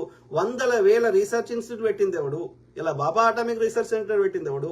దేశాన్ని యొక్క ఇది అటామిక్ న్యూక్లియర్ వెపన్ తయారు చేసిన దేశం పోఖ్రాన్లో తయారు చేసింది ఎవరు చెప్పు. స్కాములు చేసినప్పుడు అన్ని చేయగలిగినప్పుడు నీతిమంతుడు ఇంకా వానికంటే ఎక్కువ చేయాలి కదా. అట్లా మోడీ గారు కట్టింది ఒక్క ఇరిగేషన్ ప్రాజెక్ట్ పేరు చెప్పు. ఇక నేను ఒక గుంతలన్న దుంకి చచ్చిపోతా. చెప్పురా రాహుల్ తుమ్మా. నువ్వు ఈవెన్ తుమ్మ చెట్లు కూడా విమానాల్లో గింజలేసి ఇలా తుమ్మ చెట్లు కూడా పెంచింది ఇందిరాగాంధీ గారు. ఇలా ఆడాడ తుమ్మ చెట్లు కనిపిస్తున్నాయి అంటే ఆ ఇందిరాగాంధీ పుణ్యమే. అంటే నీ పేరు పెట్టుకున్న ఆ తుమ్మ చెట్లు కూడా ఇందిరాగాంధీ గారు పెంచిర్రా. భూములు వంచిపెట్టిందిరా. పక్కా ఇల్లు లేకుండా దళితులకి గుడిసెలలో ఉంటుండే పక్కా ఇల్లు కట్టించిందిరా. లంబాడర్లకి ఎస్టీ రిజర్వేషన్ ఇచ్చిందిరా. అట్లా మోడీ గారు ఏం చేసిండే చెప్పురా తుమ్మగా. 11 ఏళ్ళ నుంచి ఈడే ఉన్నాడు. ఇంకా కాంగ్రెస్ ఎందుకు తిడతారా బోసుడికే? 2014 నుంచి ఈ పాడికే ఉన్నాడు కదా. 2014 నుంచి ఏం చేసిండో చెప్పొచ్చు కదా. వాడు మంచిగా లేడు, వాడు స్కామ్లు అంటేనే వాడిని పక్క పెట్టారు కదా. పక్క పెట్టిన గురించి ఇంకా మాట్లాడతామారా? చెప్పురా బోసుడికి. హిందువుల కోసం పుట్టినాక హిందువుల మీద ఎందుకు దాడులు జరుగుతున్నారా? హిందువులు ఎందుకు పేదలు అవుతుర్రా? 80 కోట్ల మంది హిందువులని ఎందుకు దొడ్డు రేషన్ స్థాయికి తీసుకొచ్చినవరా? లుచ్చనా కొడక. ఒక విషయ పరిజ్ఞానం లేకుండా వాట్సాప్ లో వచ్చే చెత్తకి మళ్ళా వచ్చేసి ఇంకా కామెంట్ పెట్టే స్థాయిలో ఉన్నావురా నువ్వు. చెత్త బాడుకో. సాది మిత్రులారా, వాడికి సబ్జెక్ట్ లేదు కాబట్టి తిడతాడు వాడు అంతే. స్కాములు చేసినాడు ఎవడన్నా ఆర్టీఐ చట్టం తెస్తాడా మిత్రులారా? Common sense. Okay, right to information act. ప్రభుత్వంలో ఏం జరుగుతుందో ప్రజలకు తెలవాలని సమాచార హక్కు చట్టం తెచ్చిండు. ఒక అప్లికేషన్ పెట్టుకుంటే మనకి ఇన్ఫర్మేషన్ మన ఇంటికి వస్తుంది. దానికి ఎట్లా తూట్లు పడవాలని శతవిధాల ప్రయత్నం చేసి ఆర్టీఐ కింద రాకుండా చేసుకుంటుండు. గతంలో పిఎం రిలీఫ్ ఫండ్ ఉంటే పిఎం కేర్ ఫండ్స్ గా మార్చిండు. గతంలో ఆర్టీఐ కింద ఉంటే ఆర్టీఐ కింద రాకుండా చేసుకున్నాడు మోడీ. 1,00,000 కోట్ల రూపాయలకు పైన పిఎం కేర్ ఫండ్స్ ఉన్నాయి. ప్రజలకు ఎప్పుడంటే ఏం చేస్తాడు? ఎవరికి చెప్తున్నారు రైతులు? ఒక అప్లికేషన్ పెట్టుకుంటే మన దగ్గర డేటా లేదని సమాధానం చెప్తారు ఇవాళ ఆర్టీఐలు. కాంగ్రెస్ హయాంలో చెప్పలే అట్లా. తినటోడు ఎందుకు చెప్తారా? కాంగ్రెస్ హయాంలో స్కాములు చేసిన అందరూ ఇవాళ బీజేపీలు ఎందుకుంటారా? ఇవాళ సిబిఐ కేసులు ఉన్నటువంటి వాడు ఎవడు కర్ణాటకలో వాడి పేరేంది గనుల వ్యాపారి. ఇలా వాడు ఎల్లున్నాడు బల్లారి వాడు ఏడున్నాడు? బీజేపీలో ఉన్నాడు. జ్యోతిరాజ్ సింధియా ఏడున్నాడు? బీజేపీలో ఉన్నాడు. ఇంకోటి కూడా ఉన్నాడు అట్లా మహారాష్ట్రలో అంత ముఖ్యమంత్రి ఆదర్శ్ స్కామ్ అన్నారు. సో వీళ్ళందరూ స్కాములు చేసిన వాళ్ళందరూ ఇలా బీజేపీలో ఎందుకుంటారా? మరి ఒక్కరి ఎందుకు చర్యలు ఉండేరా? ఇంతమంది సిడీస్ ఇవాళ తృణమూల్ కాంగ్రెస్ లో శారదా స్కామ్ అన్నారు. వాళ్ళకి మోర్ దాన్ 50% ఇలా బీజేపీలు ఎందుకుంటారా? మరి ఎందుకు చర్యలు లేవురా? స్కామ్లు అంటే మరి తీసుకోపోవారే. నీ పార్టీ ఎందుకు చేంజ్ చేసుకుంటున్నావు? అంటే ఈ బాడకవులకి నియతి లేదు, నీతి లేదు. ప్రతి ఒక్కరి మీద బురదలు తప్ప ఒక్క బీజేపీ మీద చర్యలు ఎందుకుండేరా? ప్రజలు తన్ని ధర్మేశారు కదా 40% సర్కారా అని. ఎందుకు చర్యలు లేవు? చెత్త బాడకవు. నువ్వు మాట్లాడే స్థాయిలో ఉన్నావురా రాహుల్ లుచ్చా. సాది మిత్రులారా, కంప్లీట్ చేద్దాం. ఒక శ్యామ్, తెలంగాణ శ్యామ్ ఏమంటున్నారు, ఒక ఆర్ఎస్ఎస్ సీనియర్ లీడర్ దేశభక్తి ముసుగులో అనే ఒక పుస్తకాన్ని రాశాడు. దేశభక్తి ముసుగులో దేశాన్ని, దేశ ప్రజల్ని ఏ విధంగా బీజేపీ దోచుకుంటున్నారు, ఆర్ఎస్ఎస్ నుంచి బయటకు వచ్చాడని తను కూడా దేశద్రోహి అని ముద్ర వేశారు. కరెక్ట్ బ్రదర్, ఇంకా చాలా ఉన్నట్టున్నాయి, కంప్లీట్ చేస్తున్నా. ఎందుకంటే చూసే వాళ్ళకి చాలా పెద్దగా అయితే జర ఇబ్బంది అవుతుంది తర్వాత. మ్యాక్స్ ముల్లర్ రాసిన పుస్తకాలు వీళ్ళ రామకృష్ణ మఠంలో అమ్ముకుంటారు. మళ్ళీ మ్యాక్స్ ముల్లర్ రాసిన సిద్ధాంతం అని ఏమన్నారు వాళ్ళు? కమ్యూనిస్ట్ భావజాలంలో ఏమన్నారు? దోపిడీ వ్యవస్థకు వ్యతిరేకంగా ఉన్నారు. దేశ సంపద అందరిది, కొందరు చేయాలనే ఉండొద్దు అన్నారు. అంతకుమించి ఏమన్నారు? ఏమనలేదు. మ్యాక్స్ ముల్లర్ కానీ లేకపోతే ఆయన పేరేంది, పెద్ద పెద్ద కమ్యూనిస్ట్ మార్క్సిస్టులు కానీ ఎవరైనా సరే లెఫ్ట్ భావజనం అందరి గోలేంది, సంపద అందరిది, కొందరే దోసుకుంటా అంటే కలవదు అన్నారు. అంతే, అంతకుమించి ఏమనలేదు. కమ్యూనిజం అంటేనే కమ్యూనిటీ అందరిది అని అర్థం. వినయ్ కన్నారం, ఈ బీజేపీ ఆర్ఎస్ఎస్ వాళ్ళకి ఆధిపత్యం, అధికార దాహం తప్ప మానవీయ కోణంలో ఆలోచించరు. వీరికి మానవత్వం లేదు. ఈ నీచులు హిందువులను చంపుతున్నారు, ముస్లింలను చంపుతున్నారు, క్రిస్టియన్స్ చంపుతున్నారు సార్. యూనిటీగా ఉన్న ఇండియాని విడగొడుతున్నారు సార్. వీరి వలన దేశం సర్వనాశనం అయిపోతుంది సార్. రాజ్ బోడా లాంటి వారు ఇంకా చాలా మంది పుట్టుకు రావాలి sir. God bless you sir. Thank you brother. I totally agree with you, totally agree. మనలాంటి వాళ్ళందరం ఎడ్యుకేట్ చేయాల్సిన అవసరం ఉంది. అందరూ పబ్లిక్ లో వచ్చి మాట్లాడకపోయినా మీ ఫ్రెండ్స్ కి, మీ అందుబాటులో ఉన్న ఫ్రెండ్స్ కైనా ఎడ్యుకేట్ చేయాల్సిన అవసరం, వాళ్ళకి ముచ్చట అర్థమయ్యేది చెప్పాల్సిన అవసరం ఉంది కదా. వాస్తవాలు అయితే మార్చలేరు కదా. కాబట్టి మనందరం ఒక సమిష్టిగా వాళ్ళ చెత్తకి, వాళ్ళ యొక్క విషయానికి, ఈ యొక్క అన్నదమ్ముల మధ్య కొట్లాటకి విరుగుడేద్దాం. ఒకటే చెప్పండి వాళ్ళకి, ఎవరికి చెప్పినా. 11 ఏళ్ల నుంచి వాడు పోని కాంగ్రెస్ వాడు షెడ్డోడు కాబట్టి వానికి కాంగ్రెస్ కాబట్టి వాడిని పక్క పెట్టినాం. 11 ఏళ్ల నుంచి మోడీ గారే ఉన్నారు కదా, హిందువుల కోసమే అవతరించాడు కదా. ఎందుకు హిందువులు పేదోళ్ళు అవుతున్నారు? ఎందుకు మనకి ఒక కాంగ్రెస్ వాడు అన్ని స్కాములు చేసినాడు, అన్ని కట్టినప్పుడు నువ్వెందుకు కడతలేవు? అట్లనే హిందువుల మీద ఎందుకు జాడులు జరుగుతున్నాయి? మరి అంటే అర్థమైంది, వీడు హిందువు కాదు, ప్లస్ వీడికి పరిపాలన చేసే సమర్థత లేదు, హిందువుల మీద ప్రేమ లేదు అనేది మనకు అర్థమవుతుంది. వీడి ఆర్యుడు, సింపుల్. ఇది మనకు చెబుదాం అందరికి. Okay, Steven Madaraboina hi sir. Hi brother. సరే మిత్రులారా, ఇక నేను కొన్ని చదువుతలేను, ఇక ఉండొచ్చు మధ్యలో. నరేంద్ర మోడీ రాజీనామా చేయాలని అందరం agree with Telangana Sampagiripalli. I totally agree with you. చేద్దాం, ప్రజల్ని ఎడ్యుకేట్ చేద్దాం, అట్లనే నిరసనలు తెలుపుదాం, అట్లనే ఈ యొక్క డిమాండ్లు చేద్దాం. ఓకే, అన్ని వేదికల ద్వారా, అన్ని ప్లాట్ఫామ్స్ ద్వారా, సోషల్ మీడియా కావచ్చు, గ్రౌండ్ లెవెల్లో కావచ్చు, చట్టసభల్లో కావచ్చు. ఓకే, మనం సమిష్టిగా పోరాడదాం. రాహుల్ గాంధీ నేను మంచి బాలుడు నాకు ఓటేయమనే ఈ యాటిట్యూడ్ వల్ల ఇవాళ మనము ప్రభుత్వాన్ని ఏర్పాటు చేయడంలో ఫెయిల్ అవుతున్నాం, దగ్గర దాకా వచ్చి ఫెయిల్ అవుతున్నాం.